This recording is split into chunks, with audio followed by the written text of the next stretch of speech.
Hi everyone and welcome to tonight's special Alakazam Live. Tonight we have got a little magic competition organised by the amazing Dean James. If you don't know Dean was the mastermind behind the Rain Man deck, which is a brilliant deck, and I'm surprised actually he hasn't entered the competition with his Rain Man routine because it's phenomenal. So before we move on, I'm going to introduce your judges for this evening. I'm here with Emilio, by the way. Hello. There he is, little Emilio. It's not just a shrunken Harry. It is a completely different person. Yeah. You know, they're similar in a lot of ways.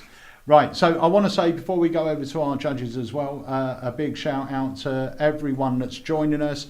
We've got Kevin, we've got Magic Stevens, we've got Steve Rue, we've got Peter Green, Peter Jones, we've got Rachel on here, Macaulay, Jake. So thank you all for joining us for this evening. So let me bring on our allocated judges for the evening, and they are Jamie. That's really sort of off-putting. Look, they've got one set of headphones between them. It's Jamie Dawes and the amazing Andrew Smith. Hello, gentlemen. Bonjour, bonjour. How are you guys? Yeah, we're good. Good. You can have them. I can just have for them. now. Oh, right, okay. Yeah, we don't need them yet. I don't know why I've got mine in. We don't need them. Okay. Well, we're going to need them in a minute. Oh, okay. All right. We've just won. I feel like a racing commentator. It's like I'm just about to commentate on a horse race or something. But we're good. It's nice and warm in here. It's lovely and toasty. It's not outside. It's blinking cold outside. No, it's nice and warm in here, which is great. Yes. So, I'm going to pass it on to you guys. So, Andy, Yes. you have been involved with Dean on this from the very beginning. Yeah. So tell us a little bit about it, and then we're going to bring Dean on. Okay, so Dean approached us a few months back now and said, I've got this idea, I want to run a magic competition, very light-hearted. I've got some people that are interested in submitting some stuff as part of that competition. There's no real rules as to what type of magic it can be. It could be close up, it could be whatever, but the whole idea behind it is it's going to be fun, just get people, sort of showcased, and something that we can put on as a night here. So he approached us at Alakazam, we spoke to Peter agreed that we would host it, and here we are, here with the host, and there's some great names that are in here. All the performers are fantastic, so looking forward to see the submissions. We have not looked at any of the submissions at all. What we've done is they've come in, they've been uploaded. Peter's very graciously sorted out the way that it kind of works this side, and Jamie has been helping out with that as well and getting sort of like the video sorted and stuff. But really, we haven't watched the videos because we've kind of come to this fresh, we're excited for it. Yeah, really looking forward to it. And what are the prizes? So there are some prizes which we are donating. As I understand, this will be in the form of a gift card. Am I correct?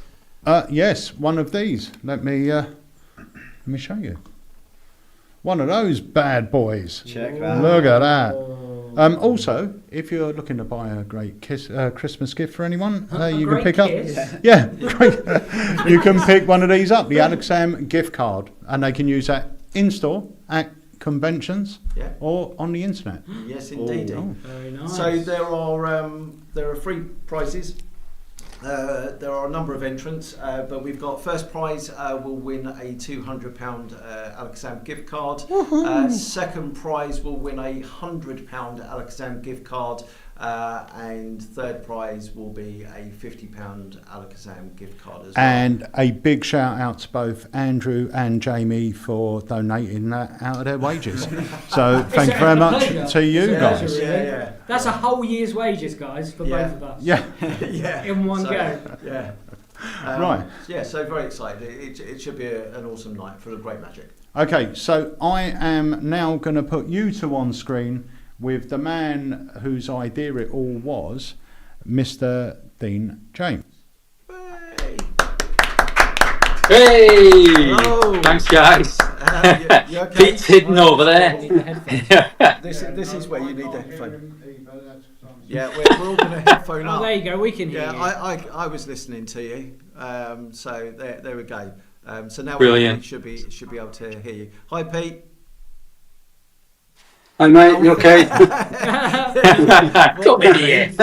Me. Shy. So, Dean, you obviously heard the introduction there, and we were just saying, we've got some great performers that are on here this evening, and there's going to be a mixed bag of the magic that you're seeing in all sorts of different situations as well, which is great.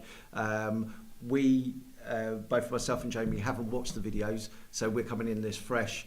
So from a judging point of view, it's kind of a clean slate. Do you want to just give us a little bit of an idea, very briefly, about the how you come up with this, the people that you've asked, and approaching us obviously as well. So Yeah. I there's a lot. As you know, Andy, you're on my Facebook group, The Mechanic, and the way I built The Mechanic, it was obviously to promote the product, The Mechanic, which you guys sell for me.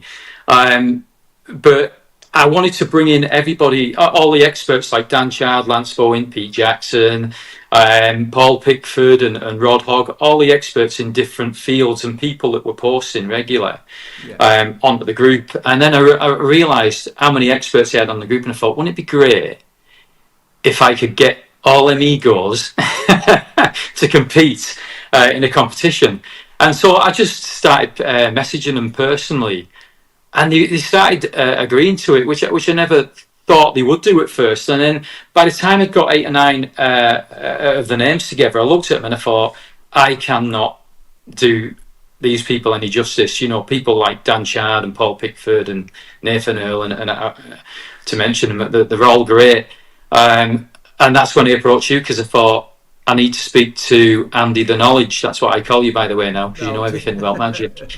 Yeah, but yeah, and then you got in touch with Peter. Hello. Yeah, we're listening. Yeah, so you got in touch with Peter, bent his arm, and he agreed to do the competition, which is fantastic. Because I couldn't have done them lads and lasses, sorry, Kay, any justice. But yeah, it's brilliant, and the prizes, that's fantastic. I wish I'd have entered myself now with the Rain Man deck. Yeah. Well, there is a great lineup, like we said, and even though we don't know what the content is as such, I know that there's a good variety of different performers in lots of different situations. So I guess if we're ready, we're ready for the first performer. Yeah, before we get into those, I just want to say as well, now bearing in mind the videos that have been sent in, a lot of them are sort of when people are out performing, so the audio quality might not be the best in the video, so bear with us. A few of them have been filmed in a house or in a controlled environment, but a lot of them are out and about, so you have to bear with us. But we'd also be interested in your comments, so grab a bit of pen and paper while you're at home, and then you mark down a mark from maybe 1 to 10 for each performer, what you thought of them. Take everything into account, entertainment value, whatever it is you want to mark on, that's going to be your marking. But when we finish this, it will be great if you guys could just drop in the chat your top 3, and let's see if it matches with our judges. I mean, the thing about the evening is obviously the prizes are up for grabs, but it is all about just having fun, and getting involved and showcasing talent that's out there, and just seeing performers perform.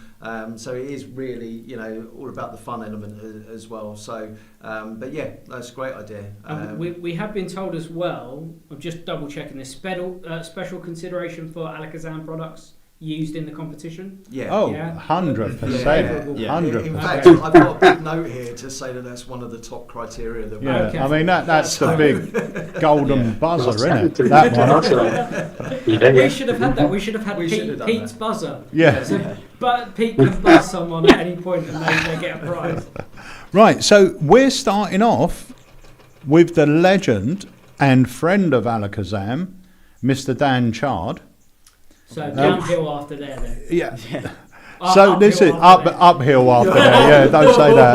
Sorry, so Controversy. sorry, Dan. now, I'm just going to have a word, with the other judge.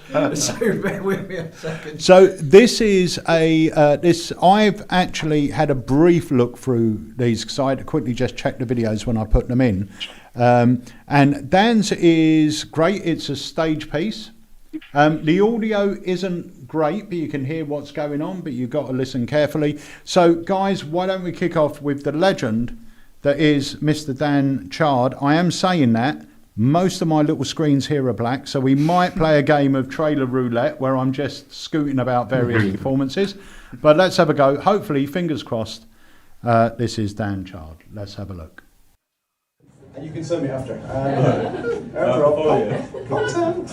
No, don't follow me. That's a lawsuit. It's so if you, it's such a weird thing. You say to someone, "I'm going to follow you." Like, if I said that outside of social media, I would get arrested, right? And clap your hands at this. So, sorry there. Now you're going to take these. You're going to deal 10 cards into Morgan's hands. Everyone will count along as you do this. Okay, enough lip sleeves. Okay, here we go. One at a time. 1, 2, 3, 4, 5, 6, 7, 8, 9, 10. Legend. Now, Morgan, weird question. Did you bring an envelope with you, sir? Lucky one of us came prepared, isn't it? The youth of today, Morgan, how unprepared are we? Did you see anything inside? You stop pretending to air slap me, please.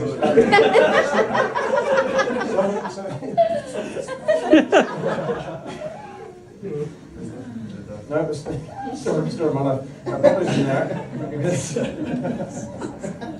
So you're going to hold it, you're going to hold it in the flap. Be careful of the flap. Hold it vertically.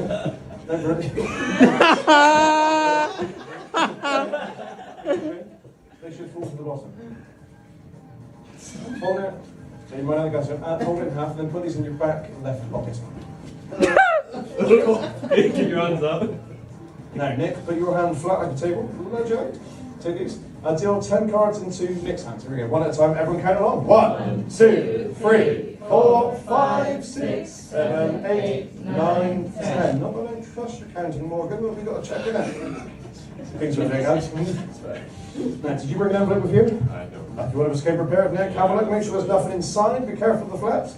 You see it's been pre-folded to make your life easier. What a gent. Thank you. Pop those in there. Again, fold them in half. Fold it vertically, shake to the bottom. Put the flaps. Fold it in half again. Put this in your front left pocket. Legend. Now, we need an amount of cards to travel across. At the back in the green, what was your name? Julie. Julie, good memory. Julie. Julie, say stop when you get the urge. Stop. Julie, that was fast. Maybe it's my 6-pack. Julie, what number do you see? 3. 3. Next, we're going to make 3 cards travel from you around the room. Now, so we need to get you in card sending position and you in card card receiving position. So if you face forwards. The card sending action is you're going to give the card some momentum. So in a moment I'm going to dangle a cloth in front of you, you're going to give it a huh. So you put your hands behind your head. Nobody wants to see that. Oh, this is really good. Now be careful, we won't take our eye out. Okay. You're going to give us a huh. Okay. Yes!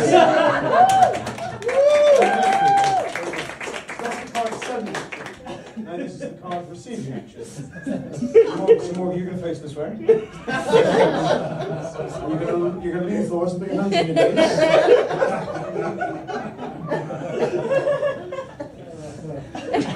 I mean, he's taller than me, bent over. Lean slightly forwards. Put your hands on your knees, Morgan. No, just relax now. If he winks at you during this, I apologise. If he blows your kiss for me, so I apologise. So I've got the card travelling device. Here we go. So I'm just getting this out. Don't worry though, I have taken the batteries out. So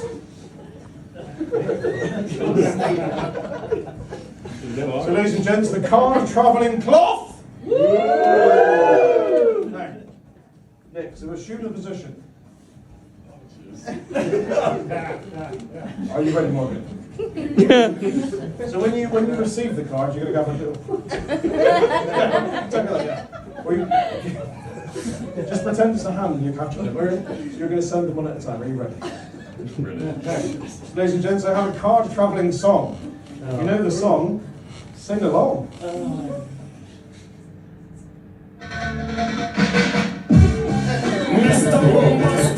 Slightly premature. I'll tell you when. Go, push! Catch! Push! Big one! Catch! We've successfully made 3 cards from Nick to the land of Morgan. Thank you. That's it. Imagine that's the case. Put your hands on this. How do you feel? You feel violated. Nick, how do you feel? I mean, see, you've got a bit more sense of relief. That's like a happy ending. Sorry. It's so 10 minus 3 is strong maths. Do you work in finance? You should. Nick, take the cards out of the envelope. And you're going to deal them into his hands one at a time. Everyone will count along card by card. If there are 7 cards, the whole room will collectively give a massive ooh. Here we go, one at a time. 1, 2, 3, 4, 5, 6, 7. Shit the bed! Now, Morgan, a bit of a strange question you didn't think you'd get from a bearded man on a Thursday at 10:30 p.m. Did you feel your package getting bigger? I know we have to check his socks. So just go rub it in, mate. Alright. Morgan, 10 plus 3 is? Strong maths. You're going to do this. Try my hold again, a little bit forward, mate. Alright. We'll stick to the magic for Toby now. Deal the cards one at a time into his hands. Everyone will count along as you do this. If there are 13 cards, whole room will go fucking mental. Are you ready, Morgan? 1, 2, 3, 4, 5, 6, 7, 8, 9, 10, 11, 12, fucking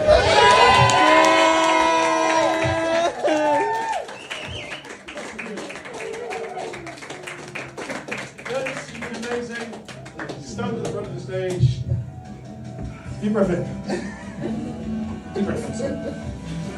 This is the easiest bit. It's your first time. You'll remember this. Right? Deep breath in. Deep breath out. Left hand like this. Right fist. Wait. Wait. Benjamin.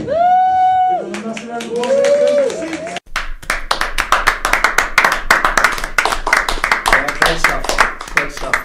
I would presume filmed at Smoke and Mirrors. Yeah, looks great. Yeah, it was great. And obviously the audience reacting to everything that was going on. So yeah, great stuff. We're good with that.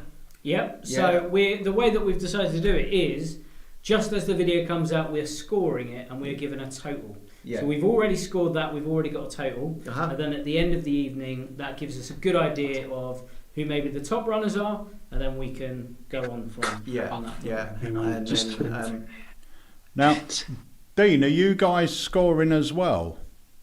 I know. Pete's in it, I'm waiting. I'm taking a bit of advice from Paul Pickford about judging when he judged the competition, and he said, "Wait until you get about 3 or 4, and then start judging it." Yeah. Is Peter's sitting next to you though? Is he? Is that the Peter Jackson that's in the competition? The one and only, yeah. Right. So you can't. I'm going to throw this out there. You can't judge Pete. I'm just going to put that. Just going to put that out there now. Yeah. They're all terrible. Right. So. And me and Jamie have also discussed that if there's a tie, then we want to fight. So, Oh. so just, I'll be second then. Yeah, it'll be like. I'd rather stay impartial, really, because I'm friends with all of them. You see, Yeah. so Right. No, that's Okay. Whereas we'll- we're cutthroat, we don't care. Yeah. We're just going. yeah, we're there. We'll cut you guys out of the judging then. It's just these two. I'm not judging. Emilio's writing down his own personal score just for his benefit. And I hope you guys will do at home as well, because we'd love to know what your top 3 is. Because when you're watching competitions like that, everyone's looking at different aspects of it. So it's always interesting to see who people pick out. But number 2 on our list is the phenomenal David Gemmell. Yes. So, shall we take a look? Yeah. Let's go for it. Okay, dokes. Here we go.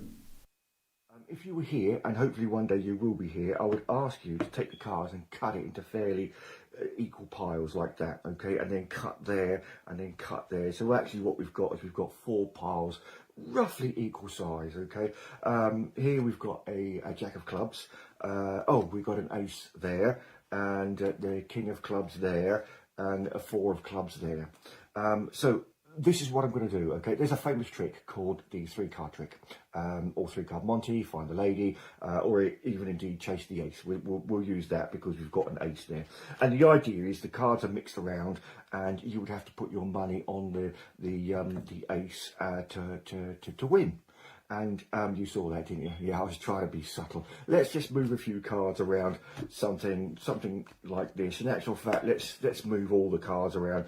And if you were paying attention, of course, and we were playing for money, you would probably put your money down on that card, and you'd be right. You would have won. And let's face it, as the saying goes, you've got to be in it to win it. However, I'm a nice person, so I thought I would make sure that wherever you put the money, you would win. And that's that's a good way to open, I think. Let's try something else. If we take the aces and we place them face down in a row there, like so, and then we just place some different cards on top of each ace and gather the piles up. And we deal the cards out.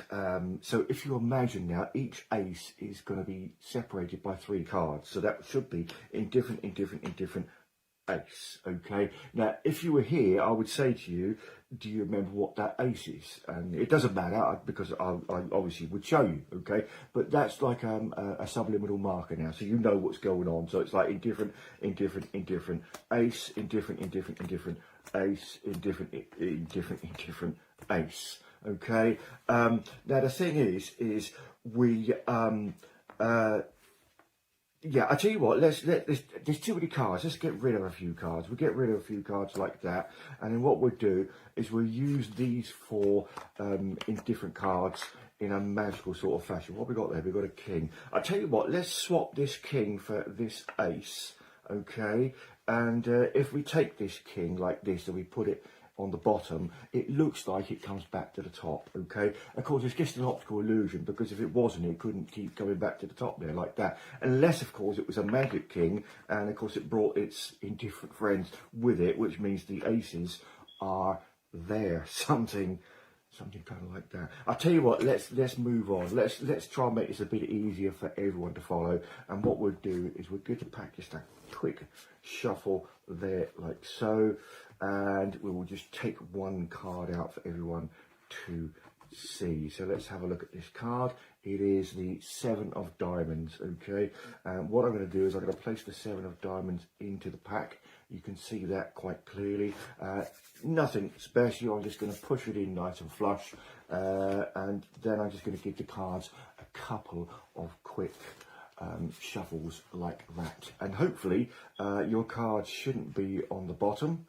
Got a pair of aces though, so that's quite good, and it shouldn't be on the top. However, if I give it a little riffle there like that, it looks like the 7 has jumped back to the top. Let's try that again. Okay, if I place it on the bottom there like that, watch as I square, and it seems to disappear, and it, of course, it ends up back on top. But let's try that one more time. We'll place it in there. Okay, now look, I wouldn't fool you for the world. There it is. Okay, now watch, because all I'm going to do is I'm just going to cut it a bit deeper there and push it in and one more time, it looks like it comes back to the top. Okay, let's try this one more time. Okay, if we put it in there like so, and we take a couple of indifferent cards here, what have we got? We've got a pair of 4s there. Okay, look, watch, I'm going to put those 4s there. Watch your 7 of diamonds as it goes into the pack. One more time, it comes back to the top, subtly disguised as the 4 of clubs. No, really, look, watch, if you look very, very carefully, there is no 7 of diamonds in the pack at all. That's because if you look over here, between the 2 4s, there is your card. I hear you say, can you do that again, but do it a bit different? Yeah, of course I can. We can do it exactly the same, but slightly different. Okay, I'll tell you what we'll do. We will give the pack a bit of a shuffle, something like this, and then what we'll do is we will this time pick 2 cards. Okay, so watch very carefully. The first one is the 3 of hearts. Okay, now the 3 of hearts I'm going to place just there so that you can see where it is. The second card is the 7 of hearts. So that's the 3 and 7 of hearts. You haven't got to worry about suits because they're both the same. You can see that they're in different positions, and you can see we just push them in like that. Nothing else could be fairer. Look at his face. Could I be any fairer? Possibly. Let's give the cards a bit of a shuffle there like that. Now what I'm going to do is I'm going to pick a card for myself. Okay. Oh, look at that. You couldn't ask for a better one, could you? You got 2 hearts, now you got 3 hearts. Okay, so you got the 3, the 7 and the 6. But what I'm going to do is I'm going to shuffle these cards together in this haphazard fashion there, like so. So you got some cards face up and some cards face down, as you can see from this eclectic mix. Okay, but watch, all I need to do is give the cards a little squeeze, and then we can go back in time just enough to make sure that the only card facing the wrong way is my magic 6, but each side of that 6 hopefully should be the 3 and 7 of hearts.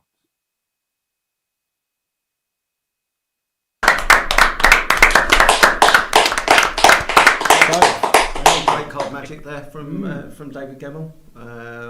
Previous competition winner. Not this competition, obviously. This is the first time. Oh, wow. Previous competition winner. So yeah, some great stuff. Yeah, very slick. Yeah, I mean, yeah, it's a great little routine. Anything to add to that? Yeah. Well, the hard thing is when you're judges, you can't give too many comments in between. No, because you can't give away whether you're like what you feel like about different things. So it's really difficult in that respect. But suffice to say, both of them so far have been very good. Yep. Yeah. Excellent. Anything to add, Dean? Just brilliant. That just his style's really cool in it. Yeah. Yeah. Yeah. Top man. David is, I mean, he's certainly got the chops when it comes to card stuff. If you check out any of his like printed works or any other videos you've ever seen him in, then yeah, he's definitely got the chops there. So it's good to have that kind of texture in these sort of competitions. You know, there's and we're going to see that I think throughout the evening. There's just going to be texture in styles, textures in approach, textures in in whatever magic is being performed. But that's part of the joy of actually watching competitions, is just to see how people approach different things. We've seen that with Dan when he did his effect. We've seen that with David, and that's what we're going to see throughout the evening. So, something completely different now, I think. Yeah. Even though I've not seen it, I have a feeling that this is going to be different. So, who have we got up next? So we've got Liam Ball up next. Now, as far as I'm aware, this is filmed at the Magic Circle during one of their open, what do they call them? Not open days, I think are this they? is a Meet the Magic Circle evening. A Meet the Magic Circle evening. So it's an evening where you get lay people in, they buy tickets to come in, they're treated to an evening of magic with 4 or 5 magicians. And I think Liam's a regular performer there. And this was filmed there as well. So let's take a look at Liam Ball.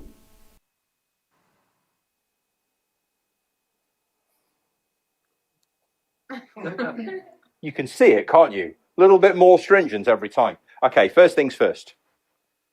It's going to be right here. the ring will be inside my closed fist. Secondly, I'm going to tie each end of the ribbon around my hand, a little knot on the back, and then you get to hold the ends tied around my hand, going through my fist with your ring on the middle, on the inside. Okay? Only one rule, don't let go. Simple as that. If you don't let go, we all know there's no way I can get the ring. Fair? Because nobody here is silly. Happy? You know what you're doing? Holding on. Don't let go. You know what I'm doing? Do you know what she's doing? What's she doing? Being amazed. It's right here, okay? Don't let go. Go for it. Nice and tight. 1, 2. Perfect. Good. Now, I confess you made one minor error. You trusted me. Because when I said I was going to tie it around my hand, you went, sure. But it's not actually tied, is it? It's my hand as well. But you've got the ends. We all know that's where the important bit is. Even if I readjust, if you don't let go of the ends, I can't get the ring off. That's where the wand comes in. Here's what happens. We thread the wand between the fibres of the ribbon and we start to oscillate the end. That's the word.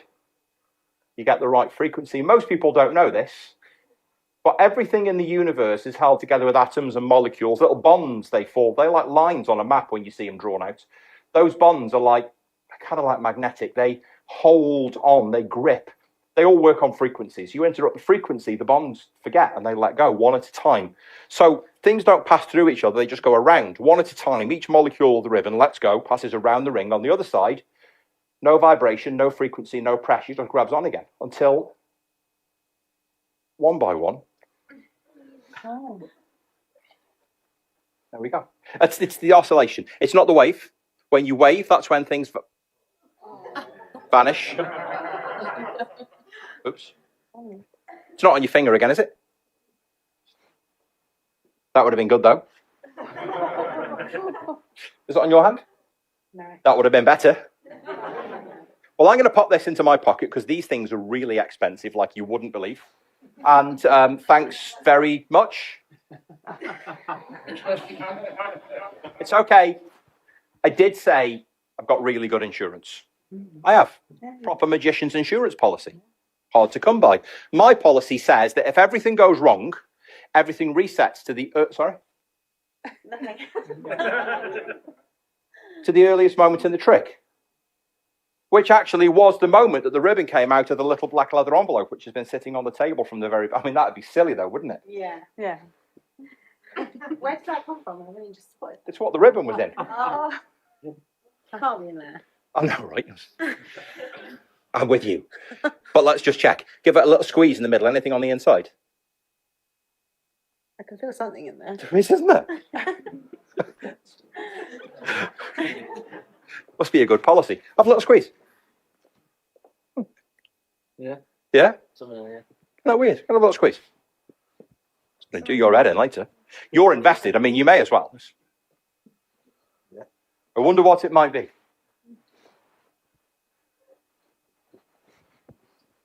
Here's the question. Do you have any idea what's on the inside of the little black leather envelope which was sitting on the table from the very beginning? You're never going to believe this. Inside the little black leather envelope which was sitting on the table, there is in fact another little black leather envelope. Okay, but do you know what's on the inside of the little black leather envelope, which was inside the little black leather envelope, which was sitting on the table from the very beginning? Have you seen this trick before? Because honestly, that is absolutely uncanny. I mean, like... But do you know what's on the inside of the little black leather envelope that was inside the little black leather envelope that was inside the little black leather envelope that was sitting on the table from the very beginning? Another black envelope? Little black envelope? Wow. There's a lot of confusion. Okay, now, first time you said that, everybody laughed. Second time they didn't. Do you know why? They can hear the tension in your voice. That's okay, because I have discovered after many, many years of doing this trick that this is the moment when you genuinely do begin to ask yourself the question, when does the curly moustached idiot give me my ring back? And I think that's fair. So I'm not going to go inside this one, because if I do, they'll all accuse me of doing something nefarious. Finger and thumb, reach in, take out from the inside, but don't be overwhelmed or shocked when all of these people jump to their feet and thunderous, spontaneous applause.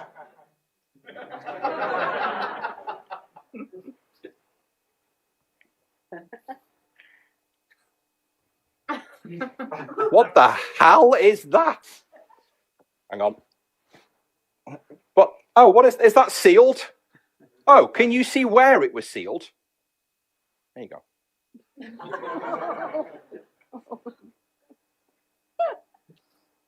Turn it over. That's the one. The magic circle. That's here. We're in a good spot. There's some writing on the other side. Can you read it? Right from the top. Liam Ball, gentleman magician. That's me. Yeah, is honored to have the pleasure of the safe return of your loaned finger ring. Sounds like me. Carefully packed in advance at the magic circle. How's about that? Truth in the telling, though, isn't it, really? Turn it over.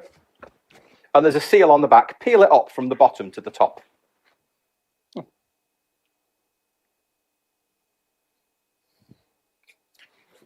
all holding their breath. Is it in there? It is.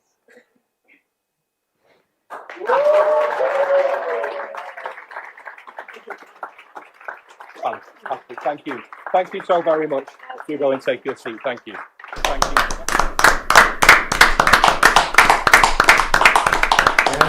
Another great solid performance at the Magic Circle. So for those of you that have ever seen part of the Magic Circle, that was it. Right, that was a part of it. Yeah. Done on the.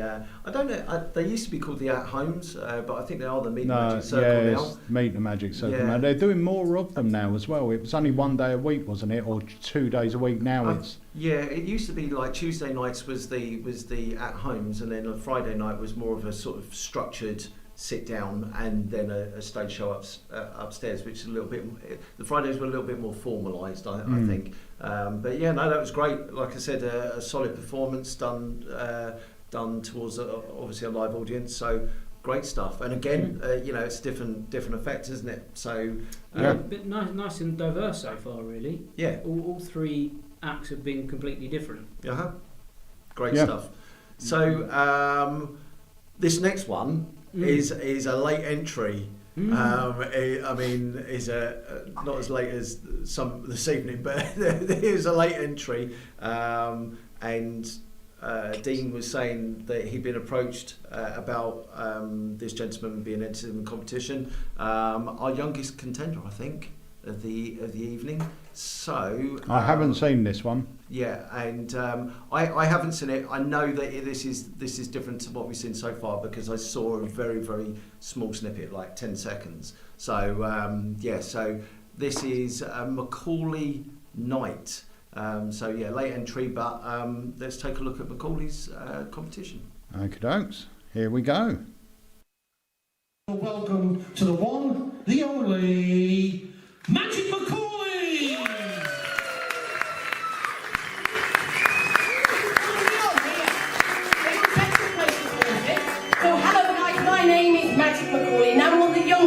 At the North Wales Magic Circle, and I love to perform weird bits of magic that should blow people's minds, well, hopefully.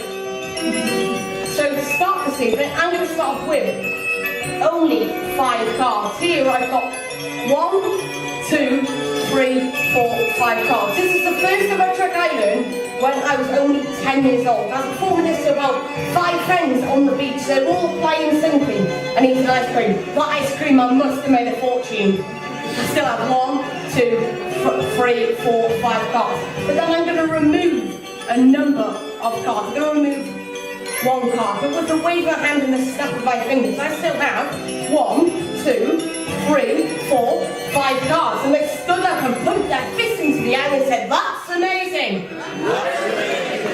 Oh, why, thank you. I still have 1, 2, 3, 4, 5 cards. This is the first ever trick I learned when I was only 7 years old. I'm performing this to about 50 people on the beach.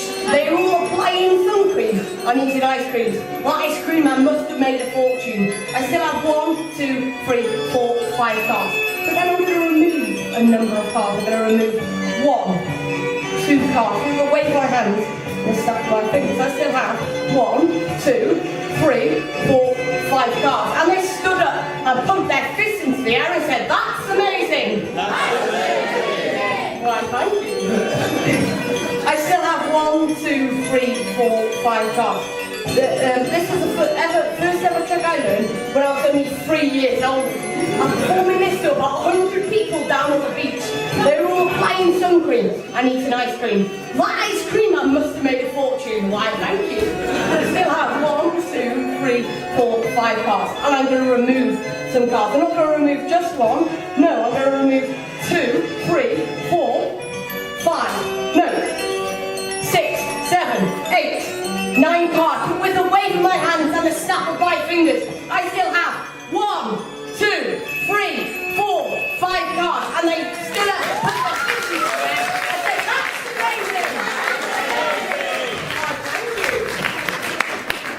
Cards. And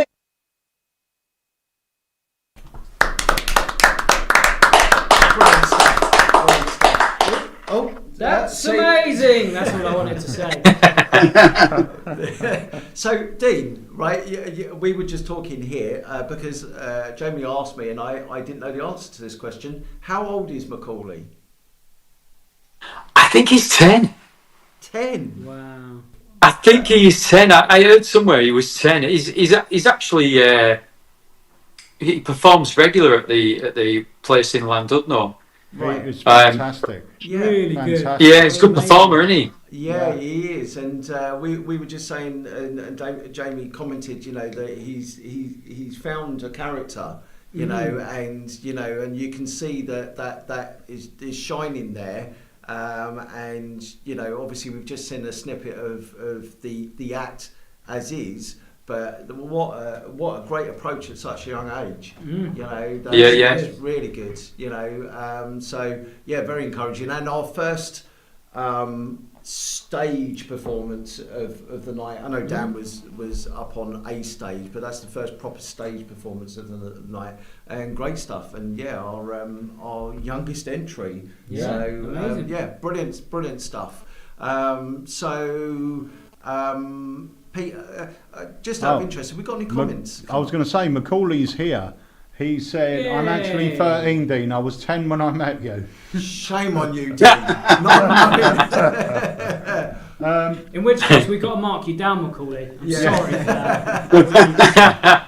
that. So, guys, let us know what you're thinking of the competition so far. Pop it in the chat. So, next up, we have got the wonderful Kay Dyson. Now, there are 2 performances, I think, here. Yeah.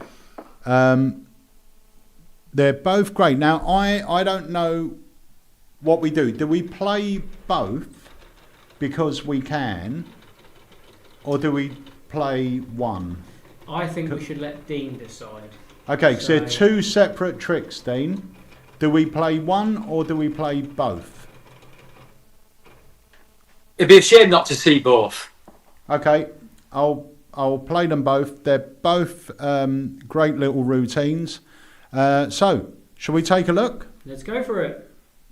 Okay, is that Kay there? I'm not sure. This might be a go of This is a cliffhanger. We need video roulette. Let's have a little look. I'm going to have a look up. Right. Yeah, where's the one that says Kay? Doing Oh yeah, no, there we go. That is the correct one. I was going to make a really bad joke about jingle bells. But Quiet, please, ladies and gentlemen. The amazing Kay Dyson.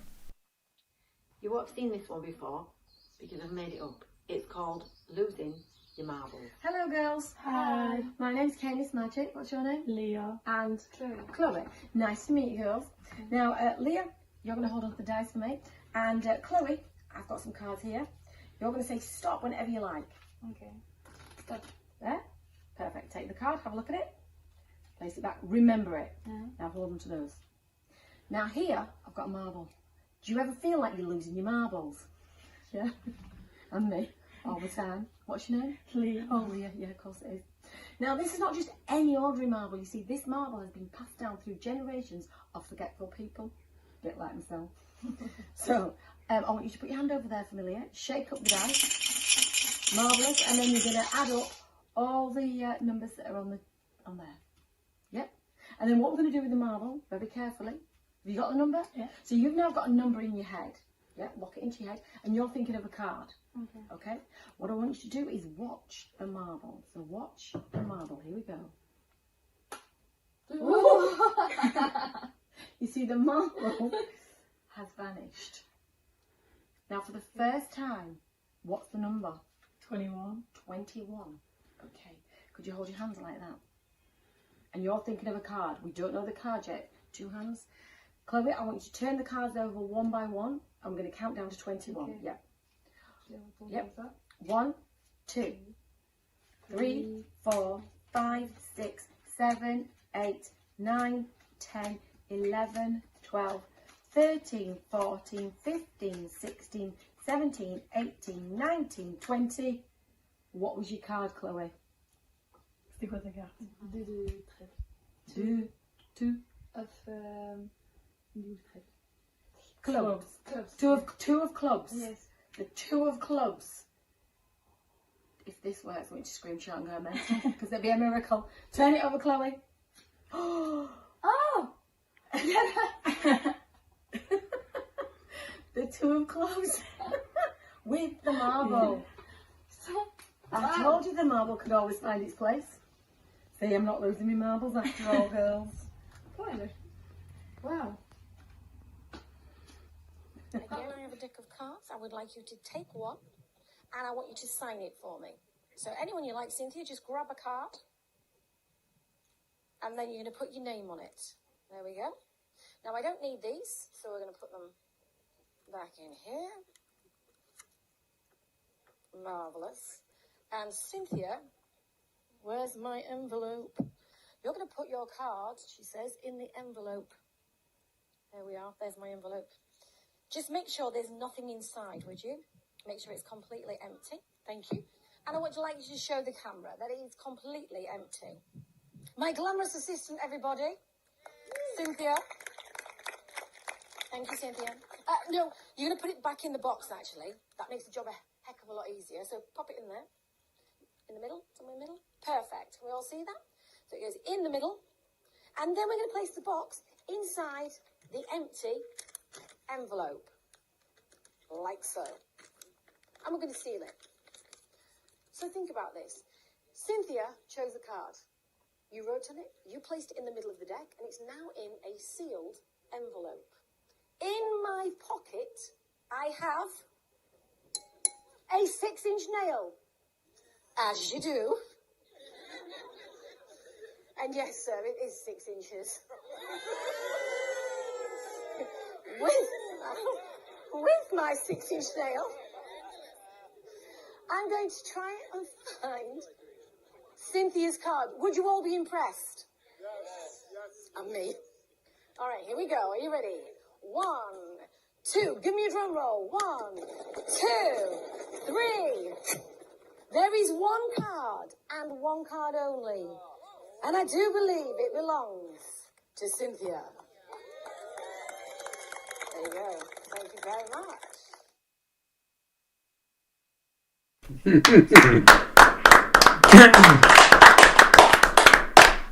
Great stuff. Great stuff. Two great routines. Really good, and great reactions as well. So and there are two tricks that Kay was on the Alakazam podcast and she spoke about them, and I haven't seen them. So it's the first time I've actually managed to see those routines. So yeah, really cool. Really nice to finally see them. Yeah, brilliant. Again, totally different performing environments. and yeah, a totally different feel to the sort of magic as well. We got any other comments? Just no, just people enjoying it. There's no questions because people are just enjoying it. Yeah, people saying Will Thompson said about Macaulay, really confident little chap. Oh, Charlie Dent. We didn't actually mention this earlier, Dean, but let me see, 1, 2, 3, 4, 5. In about 10 minutes time or 15 minutes time, we are going to play a very special trailer for a documentary. Now, I must admit, I've been privy to this for, 2 years, Dean? You first told me about it? 2.5, yeah. Two and a half years. I only saw the trailer last week, and I rung up, I didn't, I messaged Dean straight away saying, I've just seen the trailer, phenomenal. I can't wait to sit down and watch this. So this is the premiere of the trailer you guys are going to get to watch, and it's going to happen in about 2 performances time. And Charlie Dent, who I think had something to do with this as well, has just commented. Yeah, Charlie funded the whole project. Right. Wow. Okay. Well, Charlie, I'm thinking of making a movie if you've got some spare cash. So anyway, we're going to get onto that in a bit because that is really good. I really can't wait to watch that. Jamie was talking about it as well, but we're not doing those sort of movies. No. Right, so our next performer is no stranger to anyone. It's Chris Congreve. So this catches Chris in the thick of it at a gig. And Chris is performing this exact routine at a gig tonight. So I know that because he messaged earlier on and said that he can make it because he was at the gig doing exactly the same trick. So. Well, shall we take a look? Let's have a look. Let's go for it. Okie dokes. Here we go. Chris Congreve. I always wanted to do when I was younger was like doing kids' parties and like balloon modelling and stuff like that. So I did with shopping. How did I turn into a dog? What the hell? That's really confusing. So, Joshua's card. Got it? Yeah. I'm going to leave it just there. In fact, try to leave it towards the bottom there. Okay. I'm going to push it in so I can't cheat. Perfect. Right, so I need your card as well. I'm not going to shuffle, and whatever's here on top, this is going to be mine, right? So remember the... sorry, we'll come back to you. About halfway, more or less. So that the... remember, no shuffling, or whatever's here. Sorry, hang on. What's this? About here. Okay, so this will be... oh my god! We're going to use this card for this. Right, you're going to see Greenwich watch. No. Do you remember about 10 minutes ago, the coins vanished, they were in my pocket, right? Yeah. What? So I'm going to find your card again, hard way or easy way. Hard? That means I'm going to cut the pack, but use one hand, get you to stick out in the middle, spin through the air about 15 times, catch it. I've got to catch it? Now what? Go on, we'll see how we go. One-handed. One card in the middle of the pack. 15, 20 times. Yes! No, because this is too confusing. That was 20 years of no social life. Inside it now. The last bit in a second. That inside here. There's a queen. There's a queen of spades. Keep going. So this is the last bit now. Can I borrow your hand? Right, so we're going to use your card again. On 3, you're going to see it vanish. It's like a camera trick. Watch this. 1, 2, 3. Did you see it vanish? No. Not the card, the pack.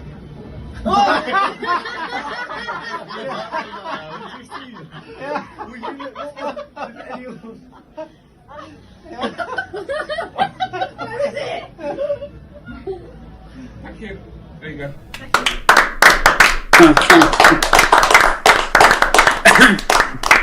So typical Congreve style there, like just proper working all the gags and everything else. Yeah, it's a solid, it's a working performance, isn't it? You know, it's you can see that Chris is a worker, and like you said, typical Congreve style, just in there, get the magic done. So yeah, it's great stuff. Wow. Have you got the trailer ready now? I have got a trailer ready. Should we do it now? No. Okay. I said we'll do it after the next one. No, I'll leave We've it up had a shift in power this evening somehow. I'll leave it up to the people on the chat, right? So let's leave it up to them. Do you want to see the trailer now, or do you want to see one more performance and watch the trailer? So just put in the chat now or next. Yeah, Now because we are roughly halfway through. So. Well, it's 1, 2, 3, 4. Yeah, it's very quick. Thank you, Joshua. I'm just reading your comment there. Nice to have you pop up on here. Where are you at the moment? Because every time I go on Facebook, you're in a different part of the world. From what it seems, you're travelling about everywhere, mate. So, and we look forward to seeing you when you're next in Alakazam as well. Yes, 100%. Right, you've got a lot of people on your side, Andy, Makes saying sense. now. Well, there's actually, it's close. It's even, ain't it? Yeah, it's close. Oh, no. One more performance because I'm in the shower. That was from Joshua. Oh, right. So, okay. all right, we've got to do one more. Okay. Even though a lot of people have said now. Right. But no, okay. a lot of people have said next. Yeah. And some people have said now and next. So what we're getting at is that it's just split, really, isn't it? Yeah. All right. And I don't want to lose my job, so I'm going to go with P and say after the next one. I mean, you're on a very dodgy road here. Just saying. Am I? Well, all right. I'll roll over then and just. Right. So who have we got? I'll let you introduce. Not that kind of company. It isn't. No. I realised that when I started talking. I'll let you introduce the next one then, Andy. Okay. So the next performer up is Darren Brand. Just one quick thing that I was going to say though, just for those that are joining us, obviously. There are some prizes up for grabs this evening. First prize is £200 gift card. Ooh. That's one of these bad boys available from Alakazam. Look at that. Anything from £5 up to 5,000. It will cost the even competitors £5 million. £200 for the card. Though. Yeah, here we go. Yeah, actually, no, we don't do it. Actually, these aren't available for £5, are they? They're £25 minimum for the plastic card. Yeah. Yeah, you get a paper one. Second prize is £100. Ooh. Well, every time we do that, we sound like the little green things off of Toy Story when we do that. You know, where the claw comes down. Oh. And third prize is Emilio. Yeah. What is third prize? It is £50. Ooh. And Emilio. Right. He's good at making coffee and stuff, so yeah. So are we ready? Yeah, so the next performance up is from Darren Brand. Okay, here we go. We've got here a pack of cards, okay? So we've got 3 cards, which are the jokers. We're going to remove those, okay?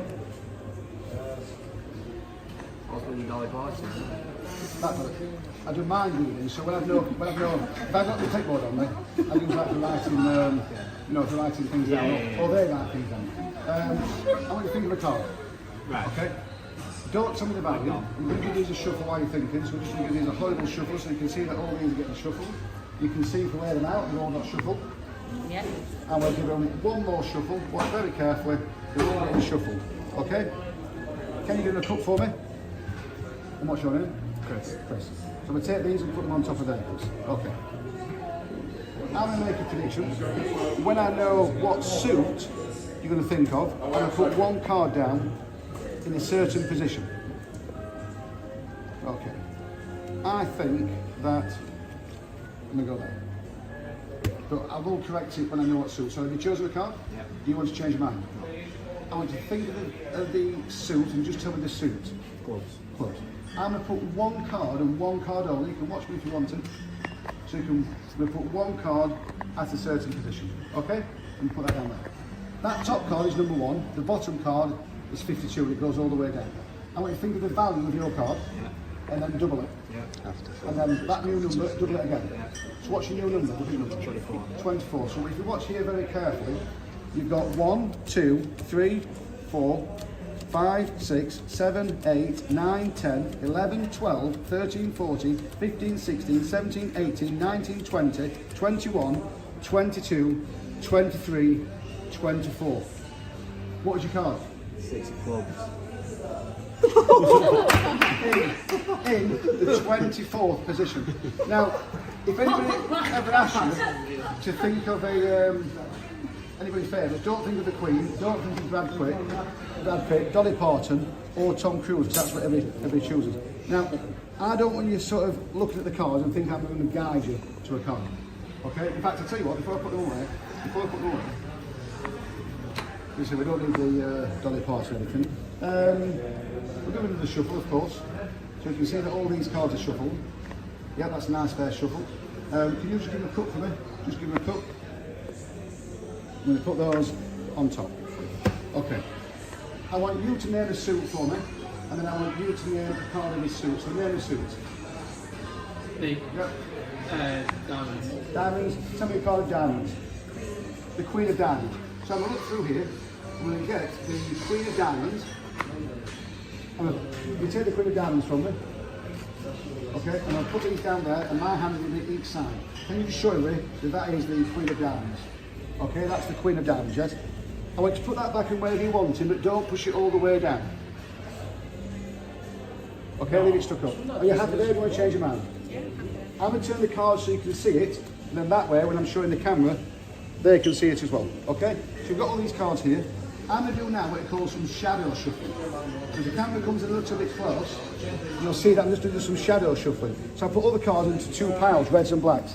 I've now put all the piles into 2 reds and 2 blacks.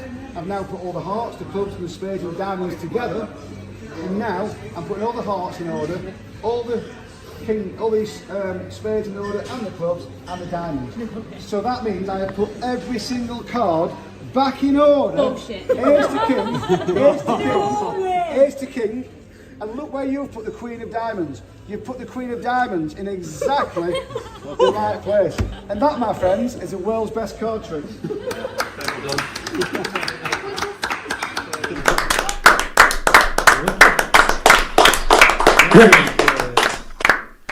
Yeah, great. Really good. Yeah, another solid performance. Out and about. You know, this is.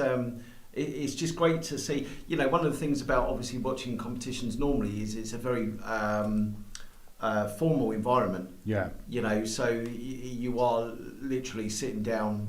Even if you watch them online, generally, it's a very formal environment. We've sat through competitions before where you are literally sitting in. Performer comes on, does their act, goes off. Performer comes on, does their act, go off. You know, it's good to see people out in the trenches performing for lay people, you know, and performing in environments that aren't very formalised, very static, you know, and having that kind of flexibility as well. So yeah, all very good. Is Josh out the shower now? I mean, he's typing. He might be messaging from in the shower. Yeah, he might be. You know, these are the sort of things that we kind of gauge, you know, about whether people are in the bath, in the shower, making tea, you know, those sort of things. I'm worried to say type in the chat where you're watching from now. Yeah. I'm worried about Yeah. So yeah, I think now would be good to do trailer. Yeah. Yeah, because you did say after 2. Pete, you should have suggested that, if anything, really. I should have done it. So, Dean. Yeah. In a minute or less, give us the background to what we're about to say. Okay, so Beyond Illusion covers my last 30 years as a hobbyist stroke, semi-pro, amateur, whatever you want to call me, magician, spending a fortune on magic tricks, probably enough to pay your ground rent in Alakazam, Pete, for the last 10 years, 20 years. We've got the Dean James wing. and it covers problems I had when I was in my mid-20s, where it was a point in my mid-20s where I couldn't come out of the house. And then I found magic again. It was kind of like my salvation, and it pulled me through to getting up on stage in front of hundreds of people. And then the story continues without giving too much away, right down to my frightening, scary audition in the Magic Circle. And the scariest part about the audition was in the back row, there was a member of Slytherin. He goes by the name of Jamie, I think he was. Yeah, he's watching. But yeah, it was a great day, but I had the added extra anxiety of the camera watching me, you know, knowing that you only had one chance to do this. But it was great. We achieved what we wanted to achieve. It was fantastic for Kate Dyson to get us into the Magic Circle to film like that, and then spending time with Pete, as I always do, who gave me a lot of confidence, and then meeting up with Paul Pickford, Lance Bowen and Rod Hogg, and then some of the stuff they were showing us. I mean, Paul Pickford is so annoying with the stuff. He's probably watching laughing now, but he's so annoying with some of the stuff he's shown me, and there's no chance of me being able to do something like that. But it's a brilliant story that they've put together. And just to give you an idea of who made the film, this production company, MJR Production, is they're really doing well. I mean, last year their last documentary hit #1 on Prime for 5 weeks running, which you can watch. It's Gypsy Billionaire. So that's the hands that we're in, you know. And if Matt is watching, I don't know if he was linking in, but he's done a fantastic job, Matt Rutledge, of making this film. I never thought from 2.5 years sitting on the sofa that it's looking like that next year I'm going to be on TV. It's currently entered for 13 film festivals worldwide, so it's sort of picking up little awards, hopefully. And thanks to Charlie. Thanks to, pardon? No, go on. Yeah, thanks to Charlie Dent. I couldn't have done it without him. Is there, but he might take you up on that offer, Pete. Well, we don't know what type of film it is yet. Anyway, right, Dean, we'll leave it down to you. Introduce it, my friend. Thank you very much. So this is the trailer for Beyond Illusion, the making of a magician.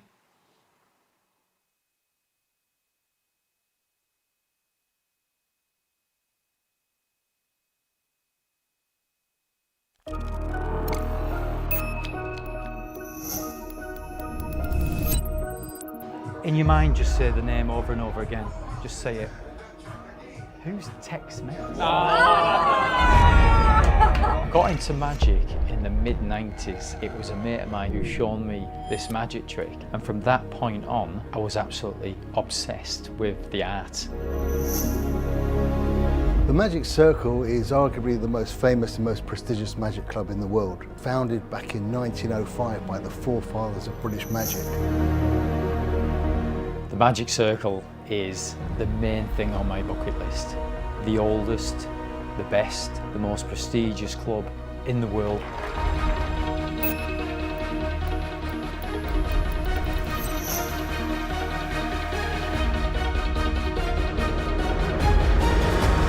Have to remember to relax. Right. That's the most important thing.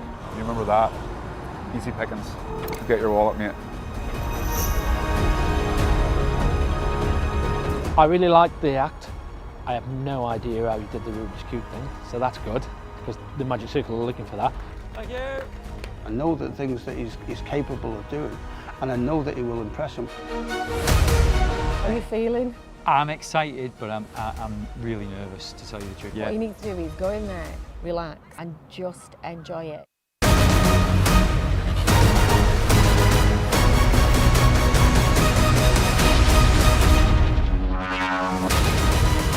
I know I have it within myself to do this. Are you ready, Dean?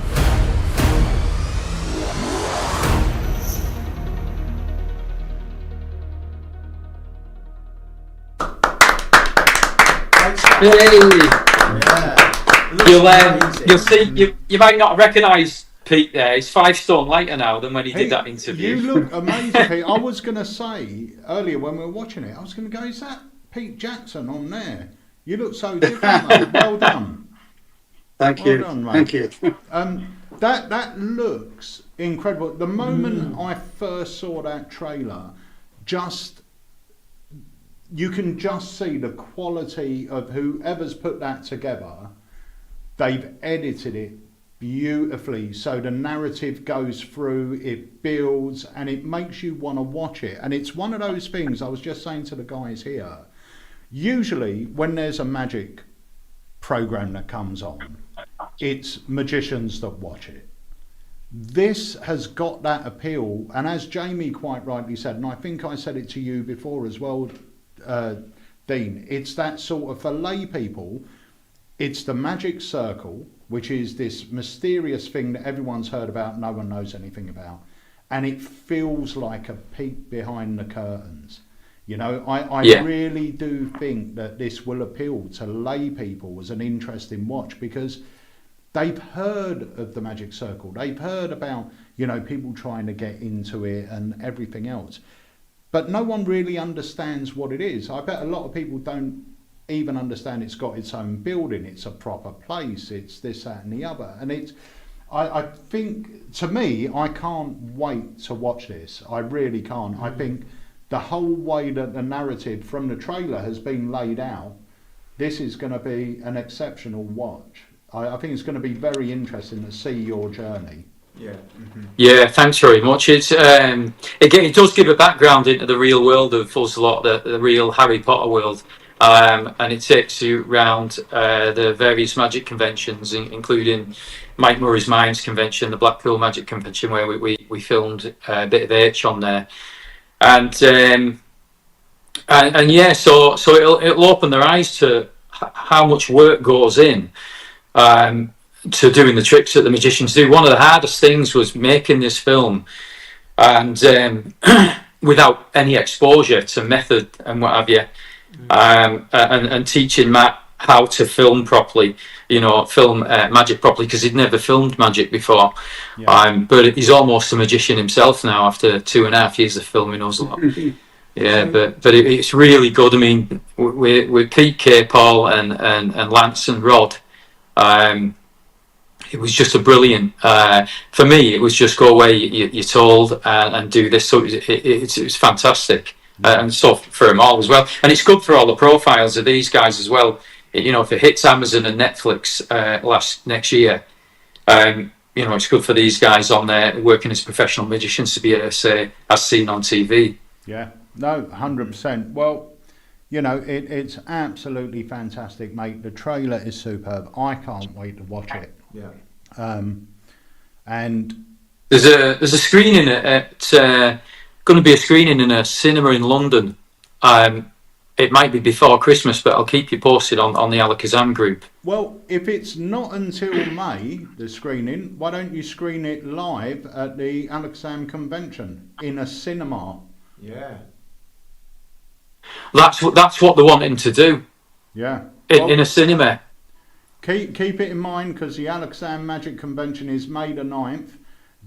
On the 8th, we could hire out the cinema for a private screening for everyone that's there early. It's a great shout. Right, that'd be good. Is that in Ashford in Kent? It is in Ashford in Kent, but anyone who's anyone is going to be at the Alakazam Convention, let's face it. You're going to have the best of the best. I shall have a word with Matt. He might be watching, because I did send the link. I'll have a word with Matt and see what him and Charlie will come to an agreement on that, you know, where they're going to have that screening. Well, whatever you want, we're open to it. So anyway, let's get on with the competition. So Andy. Yes. Who's next? Our next performer is Lance Bowen. People that are regular Alakazam customers will probably see one of at least one of Lance's products on our site. I think it's called the Nivea Principle. It's absolutely phenomenal. If you've not had a look at it, check it out, because it's brilliant. And Lance again is another performer, a working professional magician, always out gigging. And I think we're going to see something different again with this one. So without further ado, Lance Bowen. Okay, here we go. Are we ready, ladies? Yes, You're yes. about to take part in the oldest magic trick in the world, which is genuinely dated, by the way, to 4.5 to 5,000 years old. The reason that we know the date is because it's in the hieroglyphics in Egypt. Inside the little black bag, there's an extremely old cup. The cup itself is not 4.5 to 5,000 years old, but the con game is. Are you ready?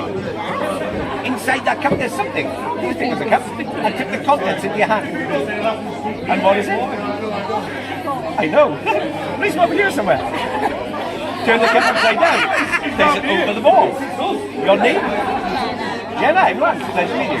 Jenna, there are 2 simple rules. Rule number 1. You take your eyes off the cup and ball, specifically the ball. Oh, I promise you, young lady, whether or not I'm going to cheat you. Rule number 2. Should you ever make the mistake of looking into my eyes or my hands are behind the cup?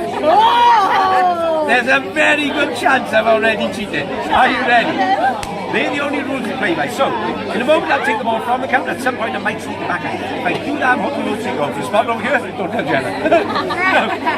If it's not under the cup, it will in fact be my hand. If it's not my hand or under the cup, I promise it's going to be over here in my pocket. And you have to guess whether you think it's in my pocket, whether you think it's in my hand, whether you think it's under the cup. You ready? There are no trick questions, so I'll help you once so you know the game rules. Ready? Can you see the ball? Watch my hand, watch that cup, watch that ball. Jenna's ball in my pocket, in this hand or under the cup. Brilliant, that means you're paying attention. Now, this is how the game works. Are we ready to play? High five, let's play. So, your only job is to follow the ball. Never take your eyes off the red ball. Watch the cup, watch the ball. If it goes up, you follow it up, and if it comes down, you follow it down. If it comes over here, you follow over here, and if it goes over there, that's a big pigeon. Unbelievable. Yeah, God, woman, you get distracted by nothing. When we're filming it. We're going to have to do this. We're going to have to do this the hard way. You ready? The hard way. Okay. Jenna, I want magic. are you ready? Ready. Let's play. I come here for Let's magic. go. So, it'll be 1 of 3 places. Follow the ball. That ball will now be in my hand in my pocket under the cup. That's an accident. Put it under the cup. I'll explain this to Mom. I'll explain it. Ready? 1 more time, then I'll teach you the switch. Watch him. Ready? There's that ball really in this hand and out of my pocket. Oh, sorry. Did it go near the cup? Sorry. It's in the cup. Where's no cup? Now, let me explain the con game. You've seen the hieroglyphics in Egypt. It's the oldest con game in the world, referred to as 3 cups, 3 balls. Please don't play this game for money. You can't win. I know because my friend lost €300 in 10 minutes in Barcelona playing this game. So, I'm going to teach you 1 cup and 1 ball. You ready? In a moment you might stick with my hand, but then again you might not. So before you guess here, Jenna, look here. Ready? Follow the ball. Full speed, Jenna. Oh. Follow the little red ball, which hand? Brilliant, they hold it like this, you're never sure. At full speed comes a switch. Looks the same, doesn't it? But it's not. Sometimes it goes on the cup. It's never there. Sometimes it goes in the hand. Sometimes it goes in the pocket. Jenna, sometimes it goes under the cup. Hand, pocket, or cup. Try again. Try again. I don't know how you missed this quite well. I have no idea how you missed this thing. I know, don't see what happens there. From my side, don't tell the table, Ready? From my side. If you take the squeeze in this direction, twist it comes to 2. I know. Now when you both your hands, hold them out like this. Hold your hands like this. They have names. This ball is called here, but that ball, he's called there. I know. Would you like here or there? I'll take there. I'll take there. Watch there. Genuinely goes there. Here, you're going to take a squeeze here. So squeeze here, hold you tight. When you feel there, touch your hand, please grab it and hold it tight. Ready? 3, 2, 1, catch him. Hold him tight. Ready? 3, 2, 1. And reappears here. You have to watch these balls. There's 2 of them. Are we ready? This is ball 1. This is ball 2. You think with the hand? How many in my hand? 1 or 2? 2. If they're not there, where are they? I want in the cup. No, that's a lime. No, I see. It's not there. It's real. It's real. I know what you're thinking. Why did I miss the line? Why did I miss the line? Do you know why you didn't see the line? You don't know why you didn't see the line? Oh, you kicked yourself right there. What was our line on the cup? I didn't see his hand move. No, he was hiding under the lemon. That one.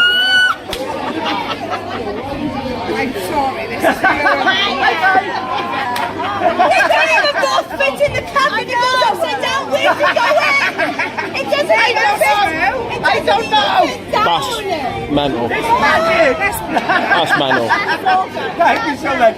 Thank you so much.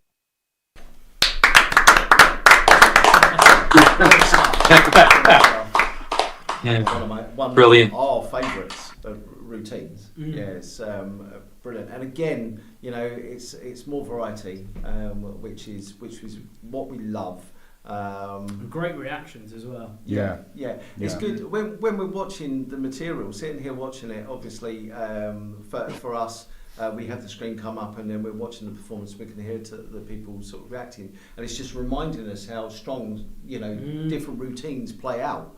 You know, you commented there about like the strength of like a SpongeBob routine, and you know, it's when you see routines being performed out in a live situation by other magicians, it kind of makes you click and go, oh, do you know what? I forgot how strong that was. Yeah. And if you've not performed it, or you used to perform it and then you don't anymore, it often, you know, prompts that memory, and you think, oh, do you know what? I'm going to go back to performing that.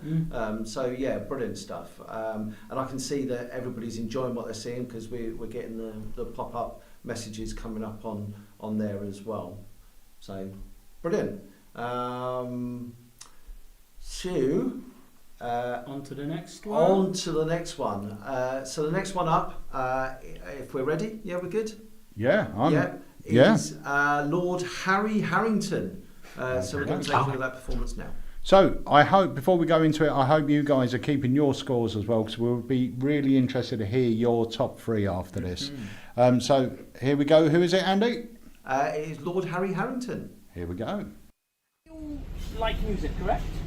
No. I don't know. No, I hate it. So if I were to ask you, like, what platform do you use, you'd probably say something like Spotify, maybe Apple Music is another famous one, Amazon Music. Yeah. What's the other one? There's another one. YouTube Music. YouTube Music, that's the one. So we're all familiar with this stuff, yeah? Okay. Now, if I were to ask you, would you, or have you heard of a chart with all the modern day songs? You would agree, yeah? Also, the Stream Chart 100, for example, is taking all of the songs over the last like sort of 10 years and rank them in order based on what these songs were streamed on services, Spotify and whatever. So if you were to take a guess, who do you think would be number one spot? Queen. It would be, but it's only in the recent like 10 years Oh, or so. right, yeah? okay. It'll be someone like Ed Sheeran. I was just thinking Ed he does the Sheeran guitar thing. is actually a guitar thing. Ed Sheeran is actually in the second position, which is pretty interesting. So, has someone got their phone on them? Yeah? Can't have mine. I'd like you to go on to streamchart100.com, that'd be great. But before we do, could you name a number for me between 1 and 100 of what would be on this chart? What would you say? 53. Interesting. Now this is what it looks like. This is what the site looked like. So you've got to type in stream chart. Oh, you're on it. Perfect. Now, what was your name again? Adam. I don't want to look, right? Here you go. Ed Sheeran's in second position. I really want to look at it. But 53, could you look at 53 and show everybody? I really don't have a look. I've got a prediction right here. Okay? I'm going to look at it. Excellent. Yeah. And you're all familiar with the song? Yeah, oh yeah. Brilliant. Okay. Adam, we will come back to that in a moment, but I've got a prediction right here which I've been holding the entire time. If I were to open this envelope, inside was a picture of this song. That'd be pretty good, would you agree? Yeah. Give you that. Okay. Adam, you're going to love this.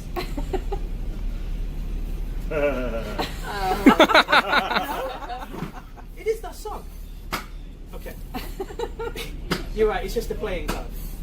And when I mean playing card, it is Adam's a playing card. Adam's a playing card. Tell you what, that made no sense. Go on Stream Chart 100 for me. Like you're already on. There should be like a sound button on the side. Yeah? And press listen, I'll play it.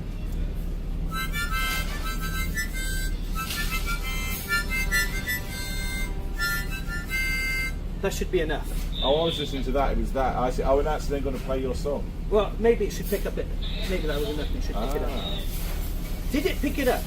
Yes, Mr. Brightside, the Killers. Turn it around, show everybody. No. I cannot believe that picked up. However, you might think, Harry, you just made that up.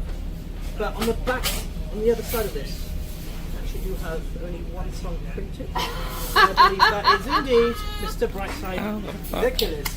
Well done. Thank you very much. Very amazing. Always quirky, Lord Harry. Yeah, Always quirky little spins on his magic. Really good. And really, our first piece of mentalism for the night. Yeah. Yeah. So we like it. We like the variety of stuff. And you're right. You know, Harry's always got something quirky, and that certainly fits the bill, doesn't it? So he's such a lovely guy as well, Harry. Yeah. He's a really nice guy.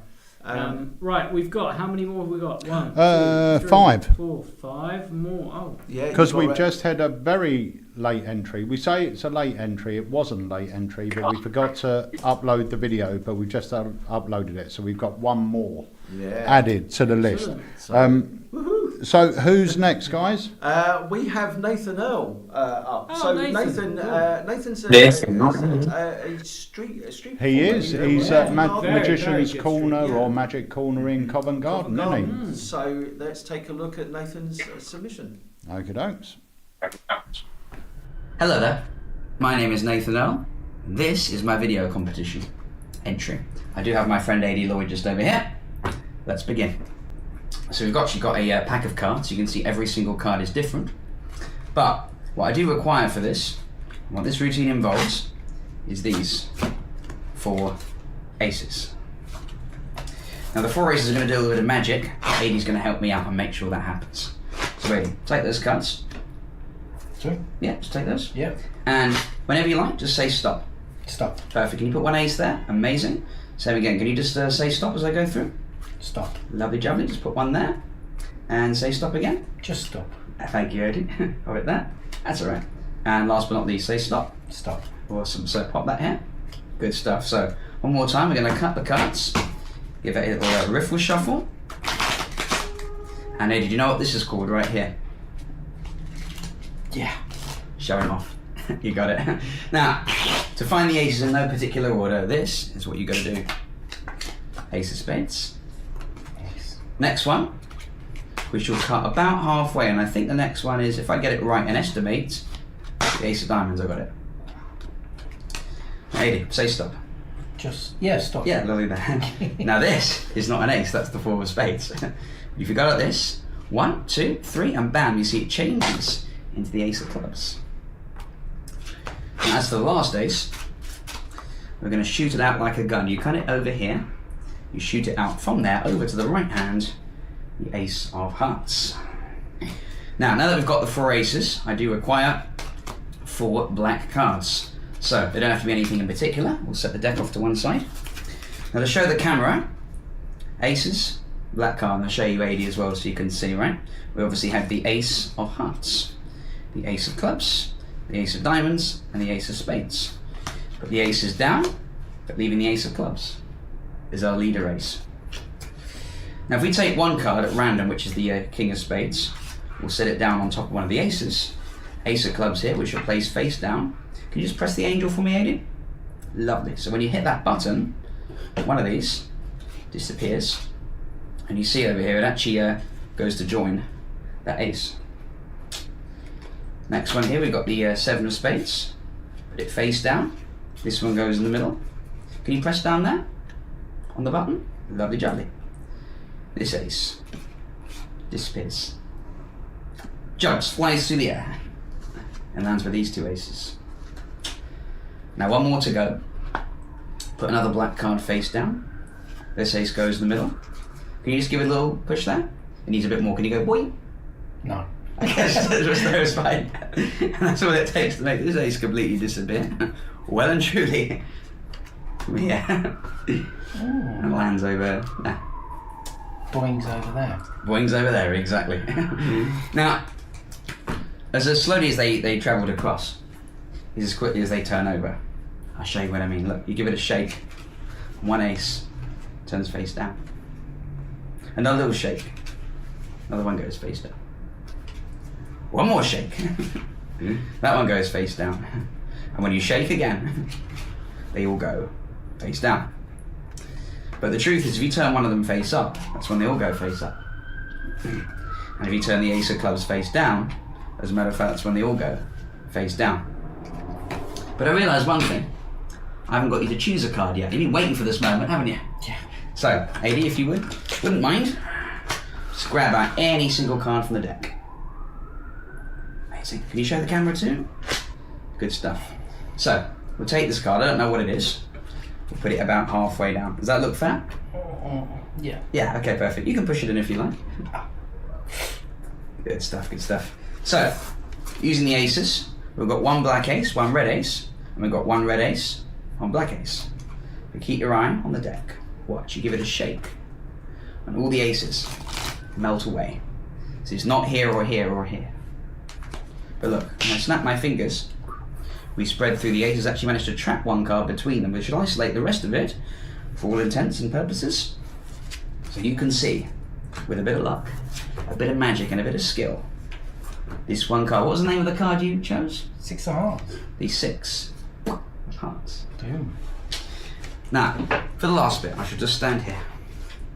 Watch this. Ace of clubs. Ace of hearts. Ace of spades. Ace of diamonds. And of course the card you chose, the 6 of hearts. Disappears. Once again, as slowly as it disappears, as quickly as they come back. That's 1. That's 2. 3. 4. And we are of course missing the ace of clubs, which is here invisibly. If you want to make it visible, you've got to go like that.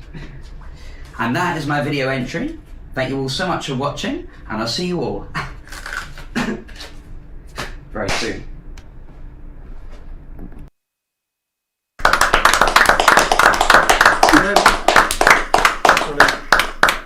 Again, you know, it just flows, doesn't it? And it just smoothly all the way through. Super slick, really slick. So very definitely a performer. And controversially, I will say he's the first guest I think so far who specifically put that routine together for this competition as well. Yeah. Certainly from the beginning he mentions it, which is really cool as well. It's really nice he's great stuff. Done so that. if you've not seen Nathan perform, go and check him out at Covent Garden at Magician's Corner. He's very good. Yeah, so go and check that out. Any other comments before we go on to the next person? Not really, just everyone. There's a lot of love for all the performance. There's a lot They're all of just brilliant. They're so good. There's such a nice diverse range of different people and tricks and styles. It's great. And it's also worth just noting that, you know, it's not always an easy thing to perform in front of a camera. You know, I get particularly, I'm not great with it, but you know, it's good that people, you know, have taken the time to put this together and submit it, you know, and actually put themselves in front of the camera as well, which is, you know, always encouraging to see. So always a good no other? 4 more. We've got 4 more. We are going through these. Oh, this next one might be a bit dodgy. Who we got? It won't be dodgy. Should we just skip it? Maybe. I don't know. What? Yeah, you got it in one. Mentalism Day. Mentalism Day. We do indeed have Pete Jackson. So I think we should just play it, don't you? Let's play it. Here we go, Pete Jackson. At the turn of the 20th century, in Birmingham, UK, lay a very tough and ruthless gang, the toughest of the day. Everywhere you walk, you would see constant reminders, and you could never put a single foot wrong for the fear of the Peaky Blinders. And in London, in the 60s, were Ron and Reggie Cray, and not a single man would challenge them, and if they did, they'd severely pay. But what you may not know right now, and is a story just for you, about the roughest and toughest of them all, the 4Js from Crewe. Now I'll use the medium of playing cards to get my point across. There was Jack and Jeff, and there was Jim, and then there was John, who was the boss. Now to tell the story clearly, each of them had 3 friends, and they'd go with them everywhere, and they would fight for them until the end. Now each would drink in different pubs, because they all liked their own space, but not a single drink would they pay for in their personal drinking place. Now Jack would drink in the Brunel, and the Monkey was a place for Jeff. Jim would frequent the Nag's Head, and as for John, well, it was a secret. He never said. Except, of course, to his brothers, he would whisper in their ear. Every night before they went out, he said, "If you get into trouble, boys, I'm at the secret place. You can find me here." Now the biggest rivals in the town was One-Eyed Bill the Structure and his tough and ruthless henchman, Cornelius the Butcher. One rainy Monday evening, One-Eyed Bill gave his command, go find the brothers one by one and bury them in the sand. Well, the Brunel was his first stopping point, and the target there was Jack, but he was spotted by the gang and he escaped around the back. Disappointed by his fail, to the monkey he snuck off. At least this time old Jeff is mine, and he gave an evil cough. Well, his friends heard what was going on and covered up the boss, and in a flash he'd disappeared, which made Cornelius cross. Not to be beaten one more time, he knew where Jim would be, so off he went to the Nag's Head to take out number 3. Now Jim, like his brothers, was scared of no man, but a little foolish to be fair, and he let Cornelius spot him sitting on his chair. But with a blink of his evil eye, he turned around again, and Jim had disappeared so quick, and this was around 10:30. Now he knew he'd never find John, so he went back to One-Eyed Bill head down, knowing that his failure would be the talk of the whole town. Now no one ever saw the rivals after that crazy night, but many knew it would have to end in one spectacular fight. When asked by police what happened, his friends looked innocently into their face. "You've no idea, officer, but I'm sure they're in a better place." Now remember the little whisper that John gave in his brother's ear. Use the tunnels underground and they will lead you here. So to all who thought the worst and the 4J's end was tragic, they all appeared exactly where John said, just as if it was by magic. Great stuff. Yeah, love it. Well done, mate. Yeah, that's great. Yeah, very entertaining. Yeah. So big hat off for that. So brilliant. Yeah, that was really good. Lovely combination of ideas there, and I love. You don't see it that often now with the full sort of patter presentation and everything. I know sort of 25 years ago now when we were getting into it, everyone was doing that. Everything was coming with a story, and you don't see that much anymore, but it's lovely to see. Love that. Brilliant stuff. Okay, so we've gone from a Peter to a Paul. Yeah, fly away, Peter. In comes Paul. Yeah. So we couldn't have timed that better, could we? We could have gone for a better idea. So we've gone from a Peter to a Paul. The only Paul on here, and his name's already come out this evening. But yeah, there's another Paul commented about the routine as well. Paul Morley, thank you, Paul, for putting that up, and Neil as well. Thank you, Neil. A lot of love coming through. Yeah, brilliant stuff. So we're going to move on to Paul Pickford. Let's take a look at Paul's competition submission. Okie dokes, here we go. Nice to see you again, my friend, Chris. Nice to see you, mate. Matt on the camera. Now, you three haven't seen what I'm about to do anyway. No. We've seen you do other stuff, but we haven't seen this. Yeah. Well, this is a little bit of a window into how some of that has worked. Because if I want to find the best cards in the pack, like the aces, then I would have to talk to them and communicate with the deck. I don't mean actually talk to you. We don't have arguments or tiffs or anything like that. But you can see that all these cards are different, so therefore each one of these has got a different communication skill. Yeah. So, for example, you can see that they're all different, and each one of them would communicate me in a different way. So if I just cut down till I feel right, I stop on this one here, which is the 7 of spades. That's the pack communicating with me. That's the pack telling me where the first ace is. Okay. Not that one. So we count down 7 from down there. Okay. So because that's the 7, we count down 1, 2, 3, 4, 5, 6, 7. The 7th card in the shuffle pack is in fact that spade. Right. Okay. But if I'd have sprinkled a bit of magic into it, I could click there and see that would be an ace and that'd be an ace. And if I click even with 7, turns into an ace. That's good. That is good. It's beginner's luck. Is it? I doubt it. What I want you to do is to take this pen and I want you to sign right diagonally across so you can clearly from corner to corner so you can spread the actual signature out. You do the same. On that one, you probably have to go around it a little bit because it's the one with the biggest. Oh, yeah.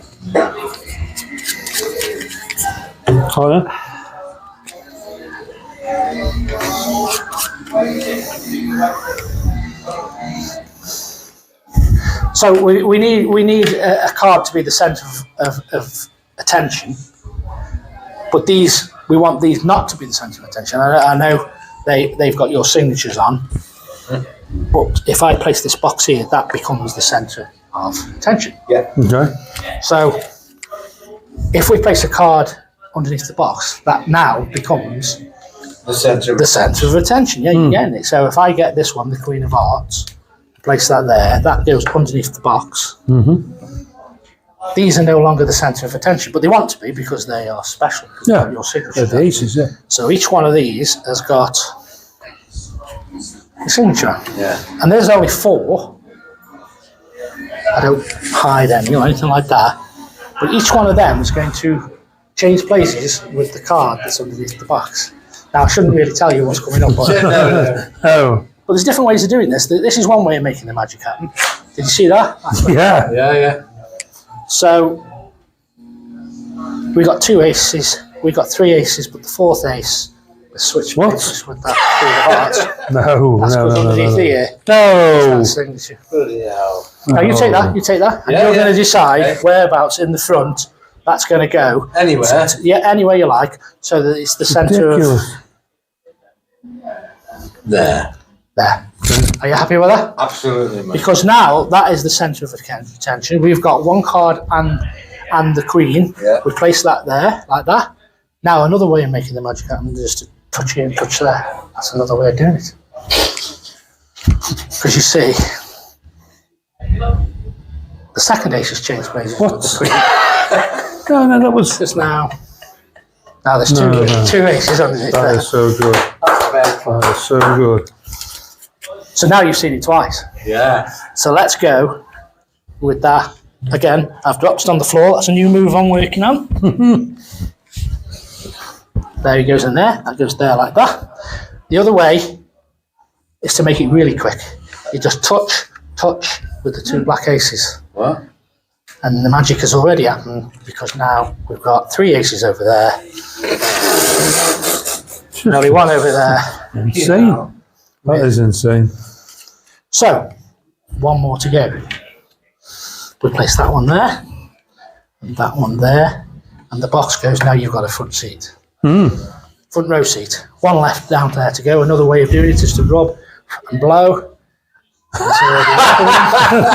That's swap placed. And now we have all 4 aces. Oh.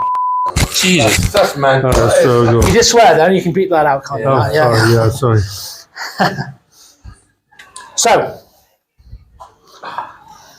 there's one more way of making this work. You can make the magic happen just with the power of your mind. Yeah?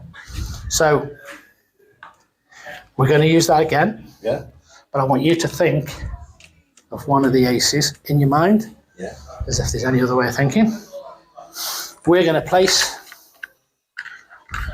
instead of underneath, this time we're going to put the Queen inside the box. So,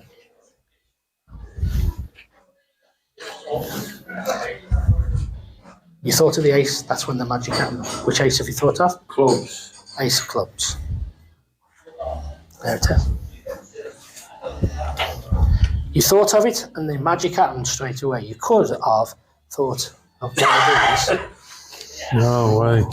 I haven't even turned that one over yet, but you're ahead of me. But it's already switched places, the one that you just thought of. That was... and then this one that's inside the box is the one that you thought of. Oh, well, that is phenomenal. Is what keeps me awake at night. I didn't... Amazing. Brilliant. Fantastic, mate. That was Did I pass the audition? Yeah, you definitely did. Definitely did.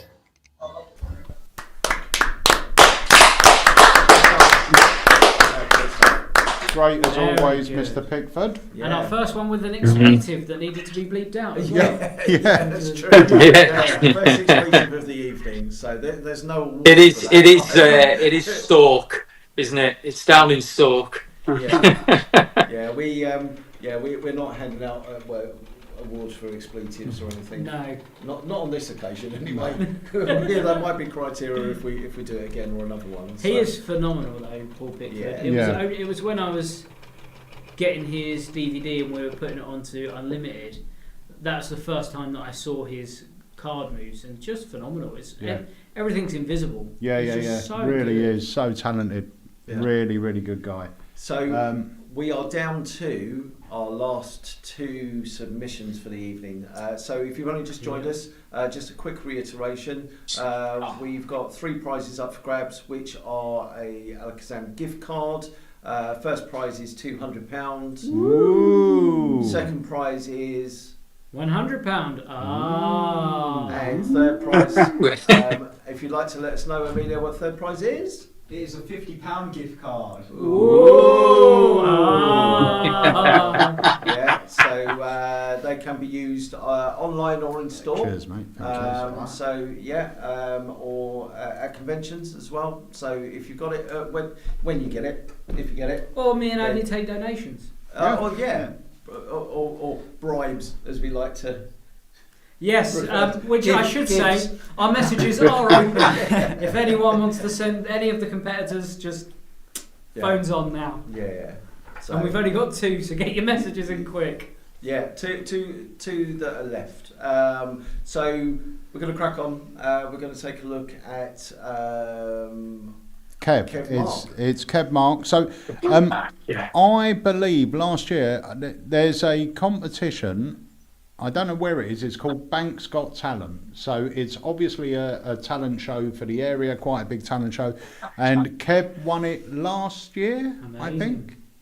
Yeah, he won it last year. And this year he was asked back to be one of the judges or the host.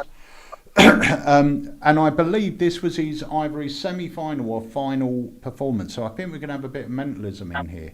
So I think Kev does a lot of mentalism as well as card stuff. So, anyway, let's take a look. This is Kev Mark. Please. Give Joe a big round of applause.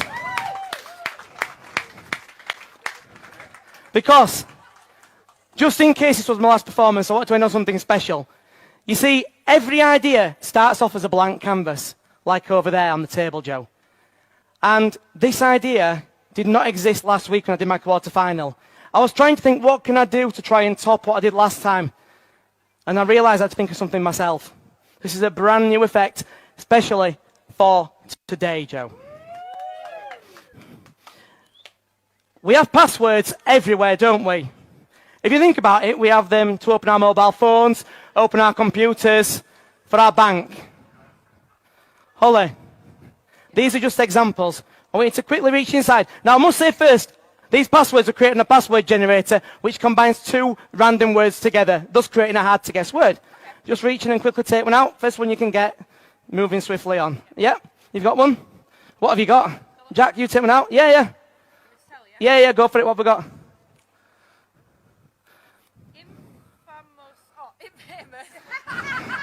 Well, it's not in English, Lester, one, buddy. Infamous linen. Let's get this bit of a mix-up. Jack, what have you got?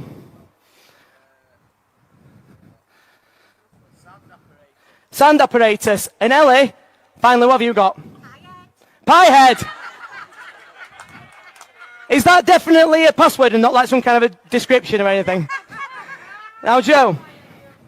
But I said this was all about you. When you get to reach inside, it's on instinct, so just nice and quickly grab just one. Okay? Grab one quickly. Have you got just the one? Right. Joe, for the first time, what have you got? Battle shank. Now, ladies and gentlemen, is that a password or an innuendo? Can I just say how easy it is to get somebody's password in this day and age, ladies and gentlemen? Battle Shank. I'm going to write that down. Joe, has Battle got 1 or 2 T's in it, buddy? 2 T's, yeah? So we'll write Battle Shank.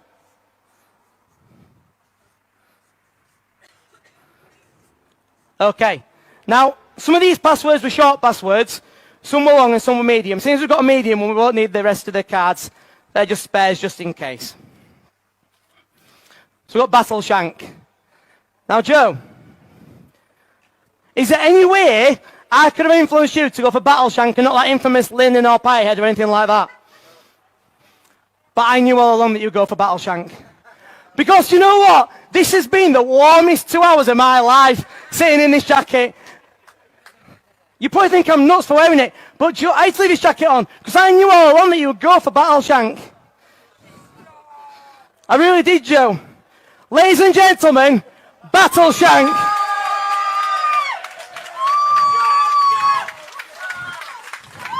But wait a second, that's not all!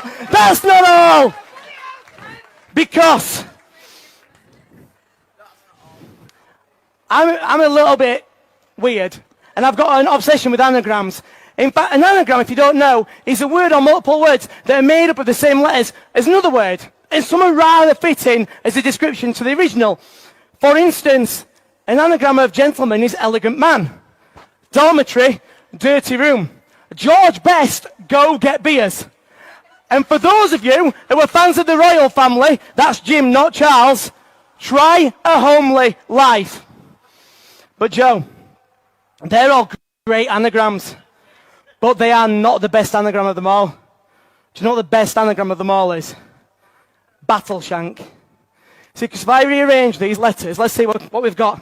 Let's see, so if I put a B there, a K there, put the T there, we're going to put the A there, I think the S can go there, that'll be great, and I think the T there, the H there, because ladies and gentlemen, Battle Shank is an anagram of tonight's venue, the home of Bank's Got Talent, the Last Bank.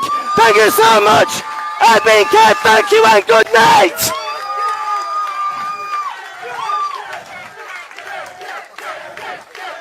Thank you.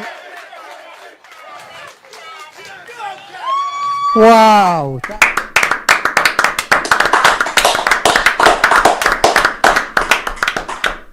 And I think he went on to win that. That was the semi-final, I think, and then he went on to win that. Amazing. Yeah, great stuff. Yeah. So completely different man on stage is Kev. He's quiet, modest guy, and he gets up on stage. He's a maniac, isn't he? Well, he certainly had the presence on stage, didn't he? Yeah. Everything certainly had the presence on stage. The adrenaline was flowing there. You could see sort of as he got onto his second reveal. Yeah. The beast was out. The beast was out. Yeah. Right, so we're down to our final one. Yes. Yeah, and I will say, we've not mentioned the scoring so far, but looking at the scoring, we just had a chat. It's very close. As in ridiculously close. Yeah, yeah. Just to give you a quick idea, and we'll reiterate this quickly at the end. Between the two of us, we're looking at two separate elements, really. I've been focusing more on sort of the technique side, and Jamie's been focusing more on the presentation side. Our agreeable sort of link is the entertainment value. And how we're finding it from an entertainment point of view as well. So that's kind of like I'm sliding towards the technique and looking out for that. I'm looking at like scripting, performance, how entertaining, how it's been thought through. Yeah. And anything entertaining wise or performance wise is what I'm. Yeah. But between the two of us, that is the deciding factor is overall the entertainment value. Absolutely. But it is very close. And it's been hard. Like they are literally the majority of these scores are all between 1 and 2 points. Yeah. Which is they're not scoring very high then. Yeah. Not scoring very high. No, just 1s and 2s. Out of 100. Yeah. The difference between them is that it's only within 1 or 2 points, but there are a lot of close scores. So there are and I've just realised in second place there's about 4 or 5 that are all the same. So me and Andy are going to have to fight to the death, I think, to work out who first, second, and third are going to be. So we do have one more performance. We've got one more performance. It could change it all. And then I tell you what we're going to do after this performance. We're going to play 2 trailers. We're going to come back. I'm going to speak for a bit. We'll all speak for a bit. Then we're going to play 2 trailers. In that time, it will be time for you two to top up your winners. Yeah. But also, it will be time for everyone that's in the chat to put down their top 3. Let's see how many. Yeah. Are you going to do the top 3 before we announce the winners, though? Yeah, we'll have a look what they're saying, or even we won't. Shall we say who their favourite was? Yeah, not winners. I think favourite would be. Yeah. You put down who your favourite was, not top 3. Just put down who your favourite was.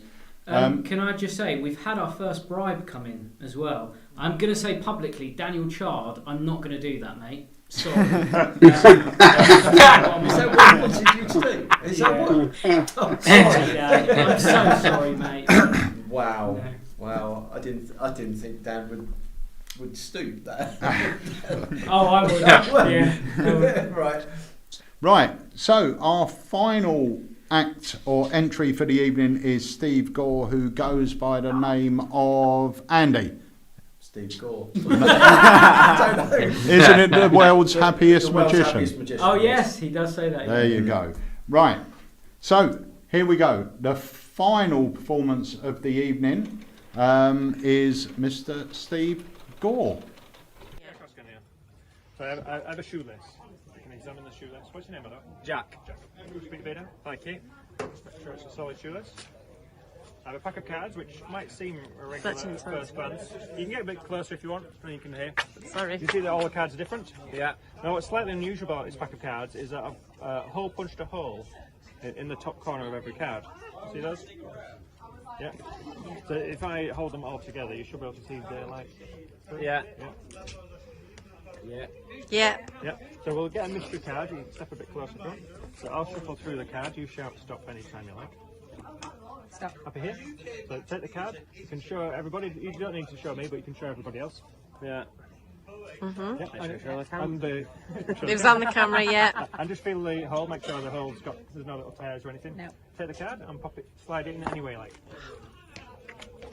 Happy there? Yeah. And can you cut the card? So pick up a little pile and place it over here for me. Put it over here. Perfect. So take the shoelace. Thread it through the hole. So think of your card. Concentrating. Wow. One card is sort of melted through. There you go. The worst thing is, you know straight away. You know straight away it's coming out. What I'm going to tear off a corner of the card. Keep the card. And the pieces now disappear.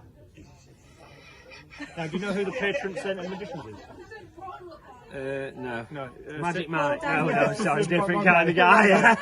Harry Houdini. No, it's Saint David. Right. Oh, Saint David Blaine. Hey. And I'm wearing his pendant around my neck.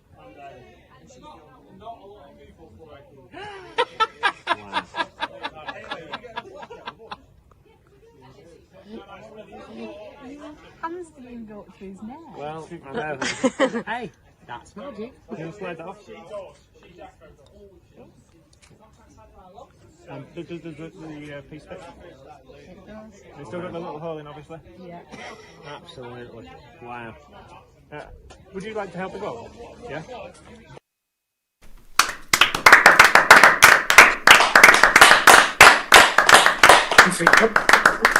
Wait. Yeah, great stuff. Sorry, just got to do something very technical over here. What have you got to do? What have you done? We just got to add up the last one.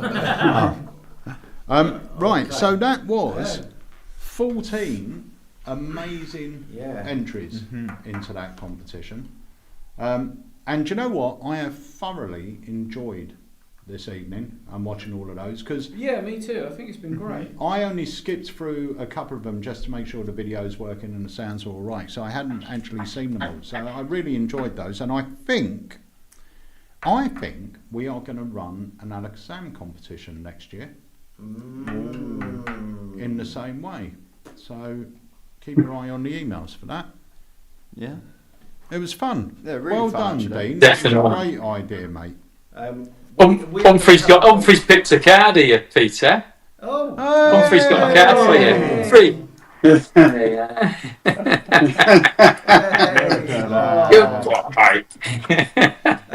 Me and Jamie are going to have a conflab and just go through these because there's some. We need to. We'll make some head out there choices. so that we don't. Yeah. No, you're all right, because I'm going to play some trailers okay. now. All right, we'll do that with you then. But I will say, we're going to play these trailers, and then we're going to come back and speak to Dean and Peter a bit more before we give the results out. But guys, in this time, let us know who your favourite was, because it will be really interesting to know, because I know everyone's going to choose different people for different reasons. Some people might like the routine of one, the patter of another, the skill of another person. So just let us know who your favourite is. Who would have been your pick of the bunch? But we're going to start off with with one trailer. Now, this is something all of you that are members of Alakazam Unlimited, we have got a live lecture happening next Thursday, and it's free to everyone on the Unlimited platform. Just log into your Unlimited. I've put you on mute so you can speak quietly. So yeah, you can log into your Unlimited, go to the studio live section, 7 o'clock next Thursday, and you can watch the great Martin Pearce. So let's play that now, and then we're going to roll straight on with the trailer for Dean James's amazing documentary. What's it called again, Dean? Beyond Illusion. Beyond Illusion. So we're going to kick off with Martin, then we're going to swiftly go into Dean's.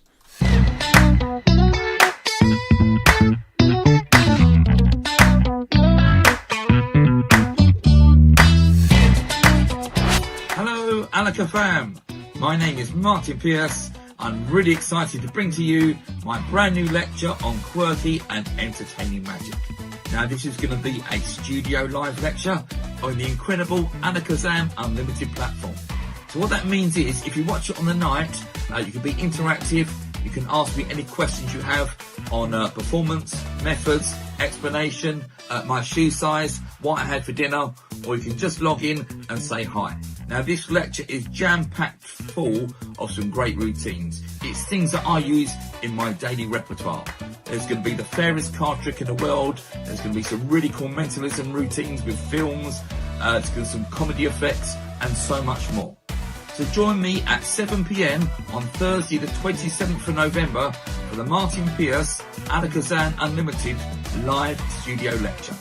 I really hope to see you there.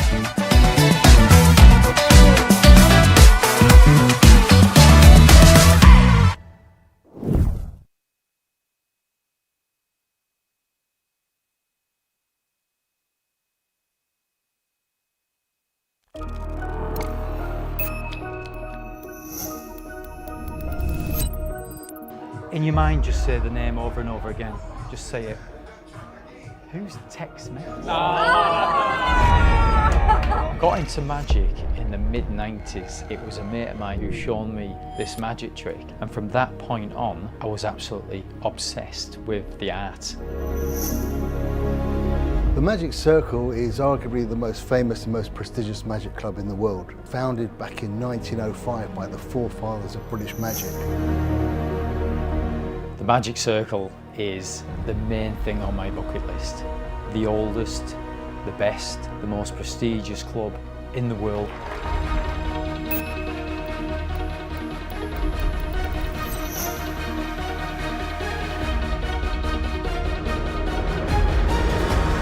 Have to remember to relax. Right. That's the most important thing. You remember that. Easy pickings. Get your wallet, mate. I really liked the act. I have no idea how he did the Rubik's Cube thing, so that's good, because the Magic Circle are looking for that. Thank you. I know the things that he's capable of doing, and I know that he will impress him. How are you feeling? I'm excited, but I'm really nervous, to tell you the truth. What you need to do is go in there, relax, and just enjoy it.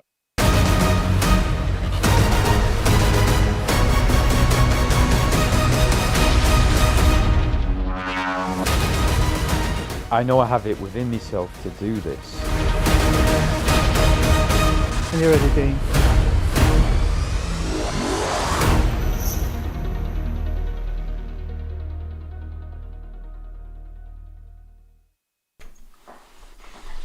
So we are back. It is time. Now, I will say, myself and Emilio do not know who the winners are.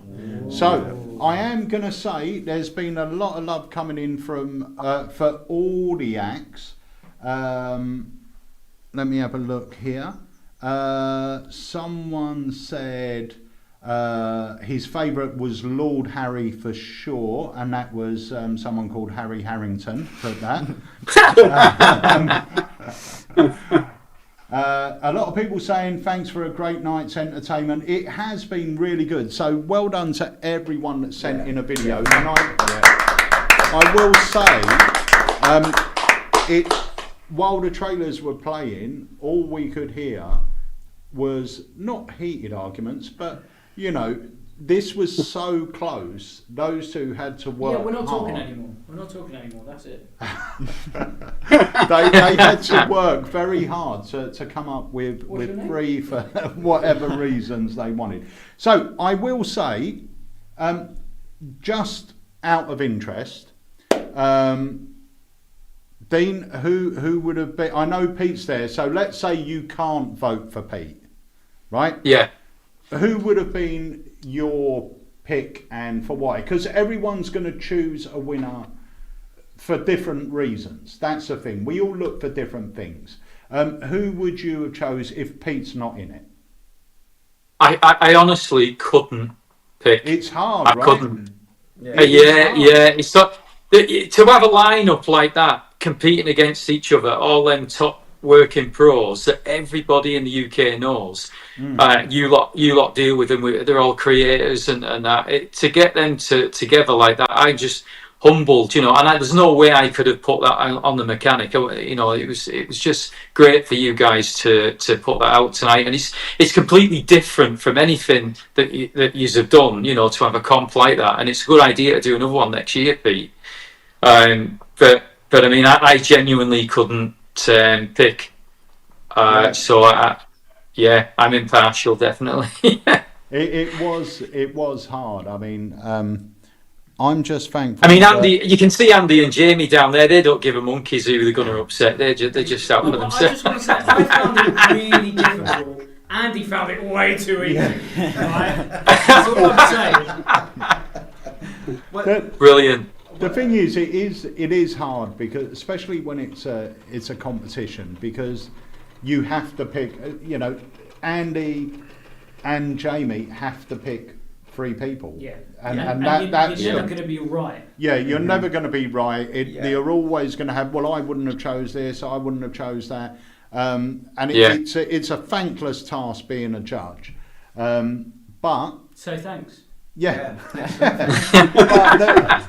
But the good thing is, I know they were both coming at it from different angles and looking at it for different things. Yeah, and also, you know, even though we were looking at different things, when we came to scoring as well, it was very much that we would score, but we were trying to. We were quite similar on the scores. We were, but they were scores where I would make mine, and then you would do that separately, and then the comparison was done afterwards.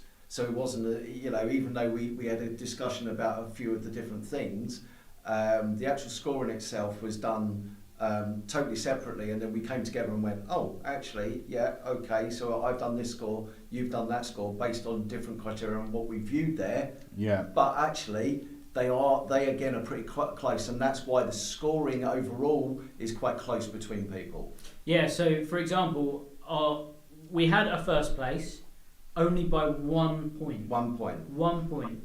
Second place, we had 3 people. So from those 3 people, all on the same score, We then have to work out from them who we would both pick and why from those three. So one person only just missed out. Yeah. And then the next one under that, again, is 1 point under. Yeah. So everything's separated by 1 point pretty much, which, you know, it's a reflection of how amazing everyone was. Yeah. For everyone to be 1 point away is crazy. And interestingly, just as one very quick side note as well, we've been asking Emilio to keep a separate score of what he thought, and his has been quite close to what we're thinking as well. So that tells you how close everything is realistically. So are we going to do 3 down to 1? Yeah, 3 up to 1. 3 up to 1. Yeah. Yeah, so we can start with third place.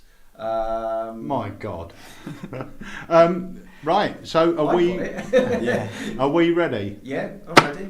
Okay, so in third place. Before we say the person, can we just say why we think this person? 100%. And then that will allow everyone to guess who we think that we're all about. Yeah. Okay. So this person? So this person was something that we'd already hinted at, that we haven't seen this type of magic performed for a number of years. It was not only entertaining, it was well routined. The structure of the routine, the way that it played out, made sense. Everything kind of flowed all the way through. It was engaging. It was scripted. I mean, you're going to say a little bit more about that as well. So for me, I just think one of the hardest things is to tell an entire story in one trick. Yeah. Whether that be figuratively or literally. And in order to have a narrative which is full circle, makes sense, has that lovely moment at the end where you go, that makes sense. Yeah. And then structurally, like you said, it's a departure from the normal version of that kind of trick as well. Yeah, and it takes a lot of thought to go through that process and have everything tied up and make sense and work together.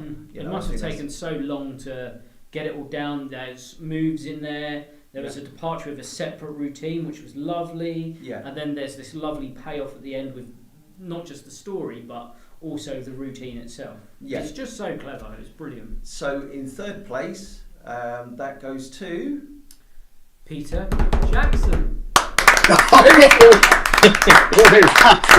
Thank you very much. Thank you. It's such a brilliant routine. Yeah, it was. I thought it was great, and the way you combine two routines, but they flowed as one. You know, you didn't sit there and think, oh, this is two separate things bolted together. It just all flowed as one single routine. And Sam the Bellhop is a classic. I must admit, I'm not a fan of Sam the Bellhop as a routine. Now, I know that will be frowned upon, but your version didn't appear to be Sam the Bellhop. It wasn't just... With Sam the Bellhop, it feels like you're making up the story as the cards come out. With yours, it felt completely different. It was entertaining. I understood the relevance of the cards that were coming out. So I loved it. I thought it was great. And it made sense. And Thank you. The thing is like we just alluded to there, when you've got a routine that you're working on technically, and you put two routines together or however many routines together from a technical standpoint, it's how do you go into that? How do you go in from that routine into the next routine and have it make sense? You know, quite often you see routines that are performed and it's sort of like, do a trick, stop. Oh, well, we'll do another trick, stop. And it kind of doesn't, it can work, but it doesn't always work because there's that sort of disjointedness. And to make that work with the scripting as well takes a lot of thought, and that was one of the major appealing points for me. Yeah, very well deserved. Yeah, it was well deserved, mate. Thank you very much. Thank you for sharing that. Well done, mate. All right. Thank you. So number two. So second position, as Jamie said, there was a number of you that were vying for second place, and again, I think this is the thing that we were kind of like then trying to get around in our heads, the way that we would place it, and that was a difficult decision to make. All right, because the people that were in that second place spot are all very different. Are all very different. The presentations were all great. The technical kind of approach to it was great. But it's then kind of like, right, okay, this is where the entertainment factor comes in. What is, what's going to pick that? What's going to then make that choice the one that we're going to go for? So in second place, should we say why? So I can get mine. From my point of view, this one was, so I really appreciate scripting. I think scripting's great.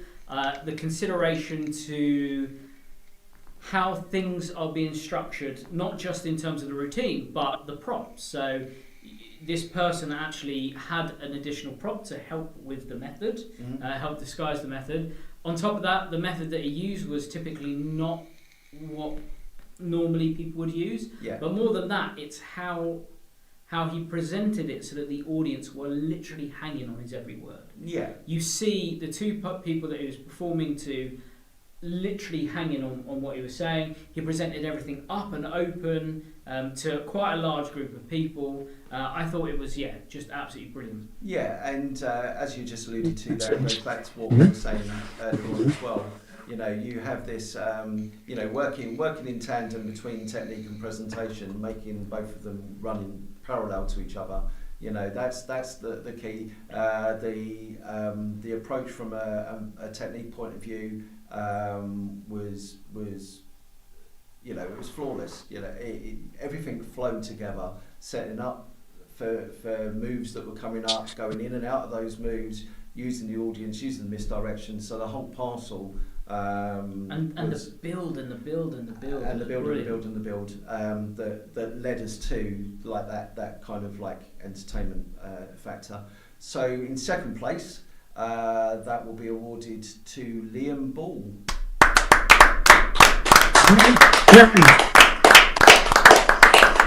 Yeah, really good. Congratulations, Liam. So the top spot. The top spot, which was one point in the lead. One point. 1 point behind Liam and behind Pete as well. Peter Jackson. So literally 1 point between everyone, which is crazy. So from a technical point of view, it's strange measuring technique or watching technique, because technique isn't always about how complicated a move is being performed, right? It's about it's about using the right tools and things for the job and kind of going in and out of that. So from a technique point of view, really you're looking more for how that kind of works in the context of the whole routine, rather than, oh my God, if I noticed that a palm was being done, for example, how flawlessly the palm is. That kind of goes towards it, but technique is, it's a broader kind of sense than that, and just using the audience and kind of interacting with people as well. It's just, I wanted to clarify that with regards from a performance point of view. Just super engaging, from the off. Incredibly engaging. I always like to think about originality as well, and certainly when you do the marking for the Magic Circle exams, originality is something that you take into consideration. So it's always something that I think about when I see it, and the originality behind this person's performance was absolutely sublime. I think that, we were actually talking, we weren't entirely sure of the method, which is always a great sign that it's fooled us. Narrative all the way through, so performance of both of the tricks that were performed, clear, concise, entertaining. The mix-up of different methods and ideas that were put together were great. For me, I'm really happy that this person is in number one. So I'm going to allow you to announce this because I've done the two, all right? So in first place, we have... Go for it. I'm joking. Kay Dyson!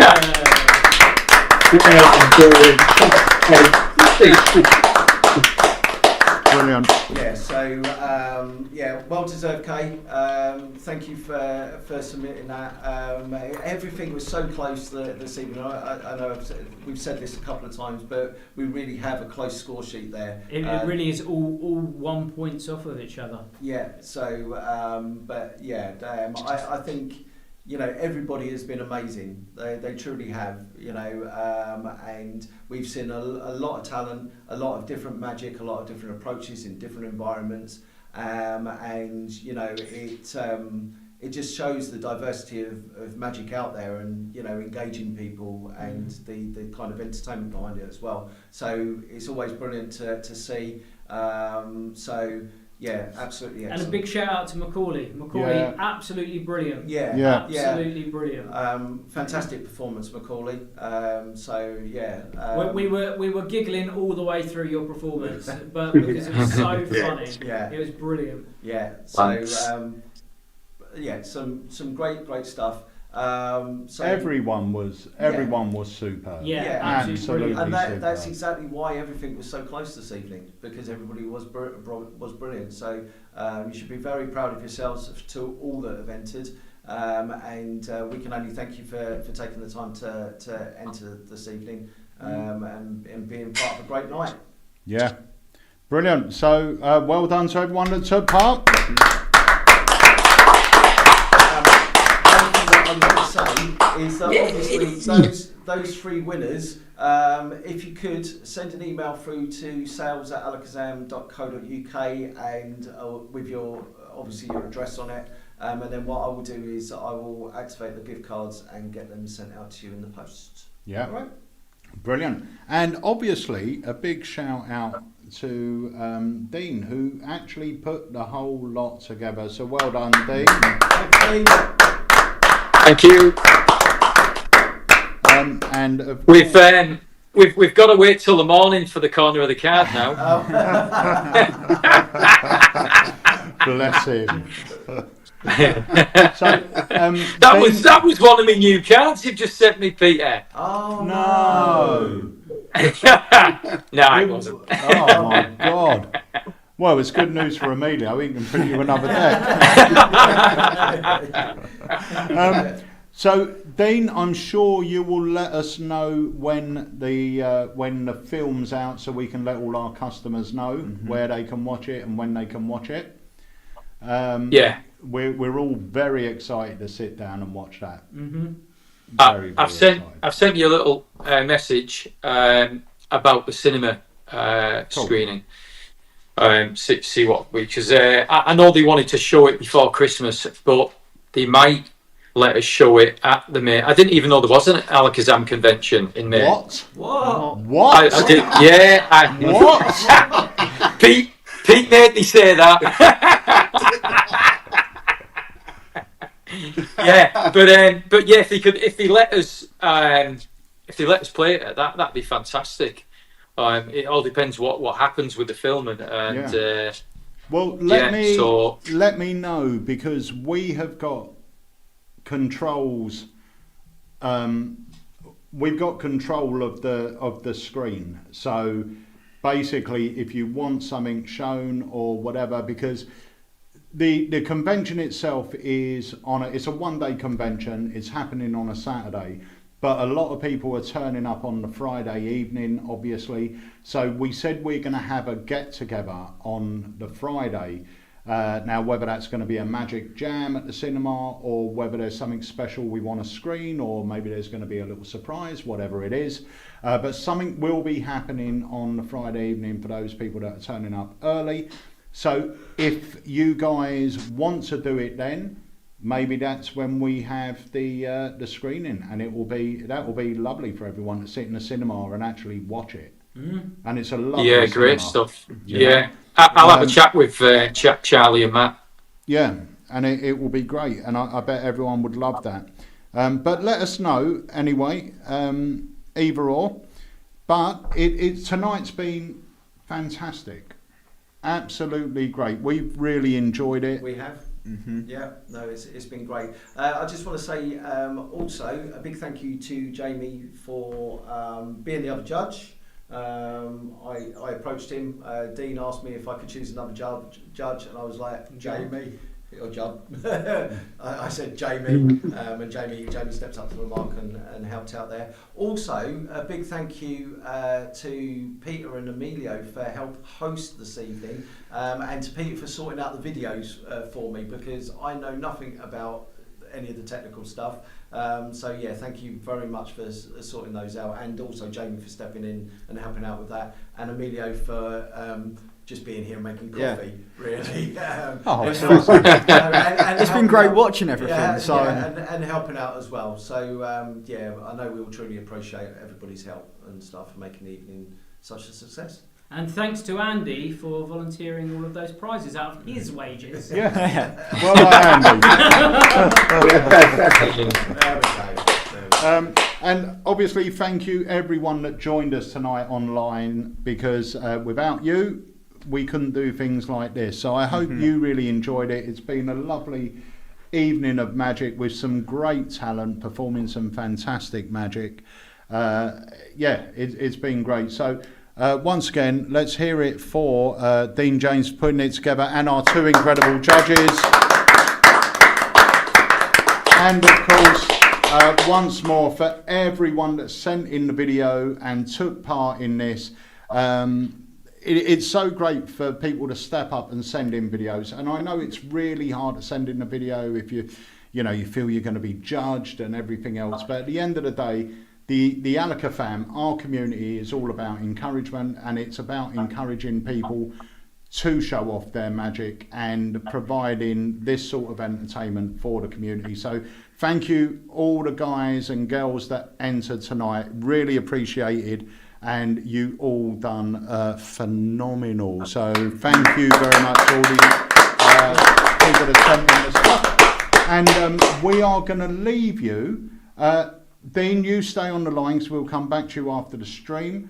But we are going to leave you with the trailer for the movie once again. And remember, if you're not a member of Unlimited, go and join up. You've got a 7-day free trial, and you can watch Martin's lecture next week for free if you sign up on Thursday or Friday. Sign up on Friday, then you're safe.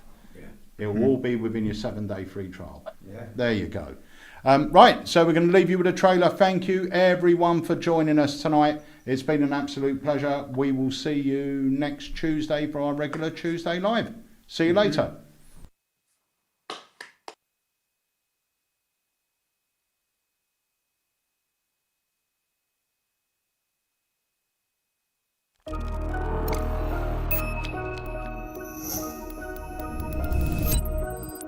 In your mind, just say the name over and over again.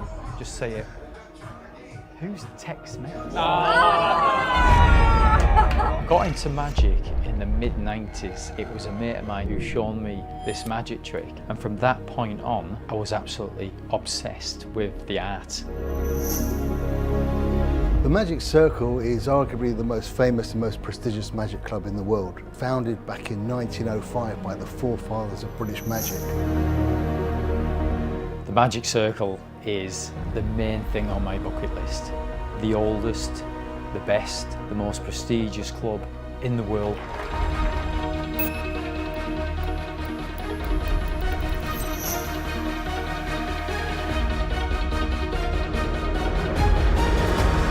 Have to remember to relax. Right. That is the most important thing. You remember that. Easy pickings. Get your wallet, mate. I really liked the act. I have no idea how he did the Rubik's Cube thing, so that's good, because the Magic Circle are looking for that. Thank you. I know the things that he's capable of doing, and I know that he will impress him. How are you feeling? I'm excited, but I'm really nervous, to tell you the truth. What you need to do is go in there, relax, and just enjoy it.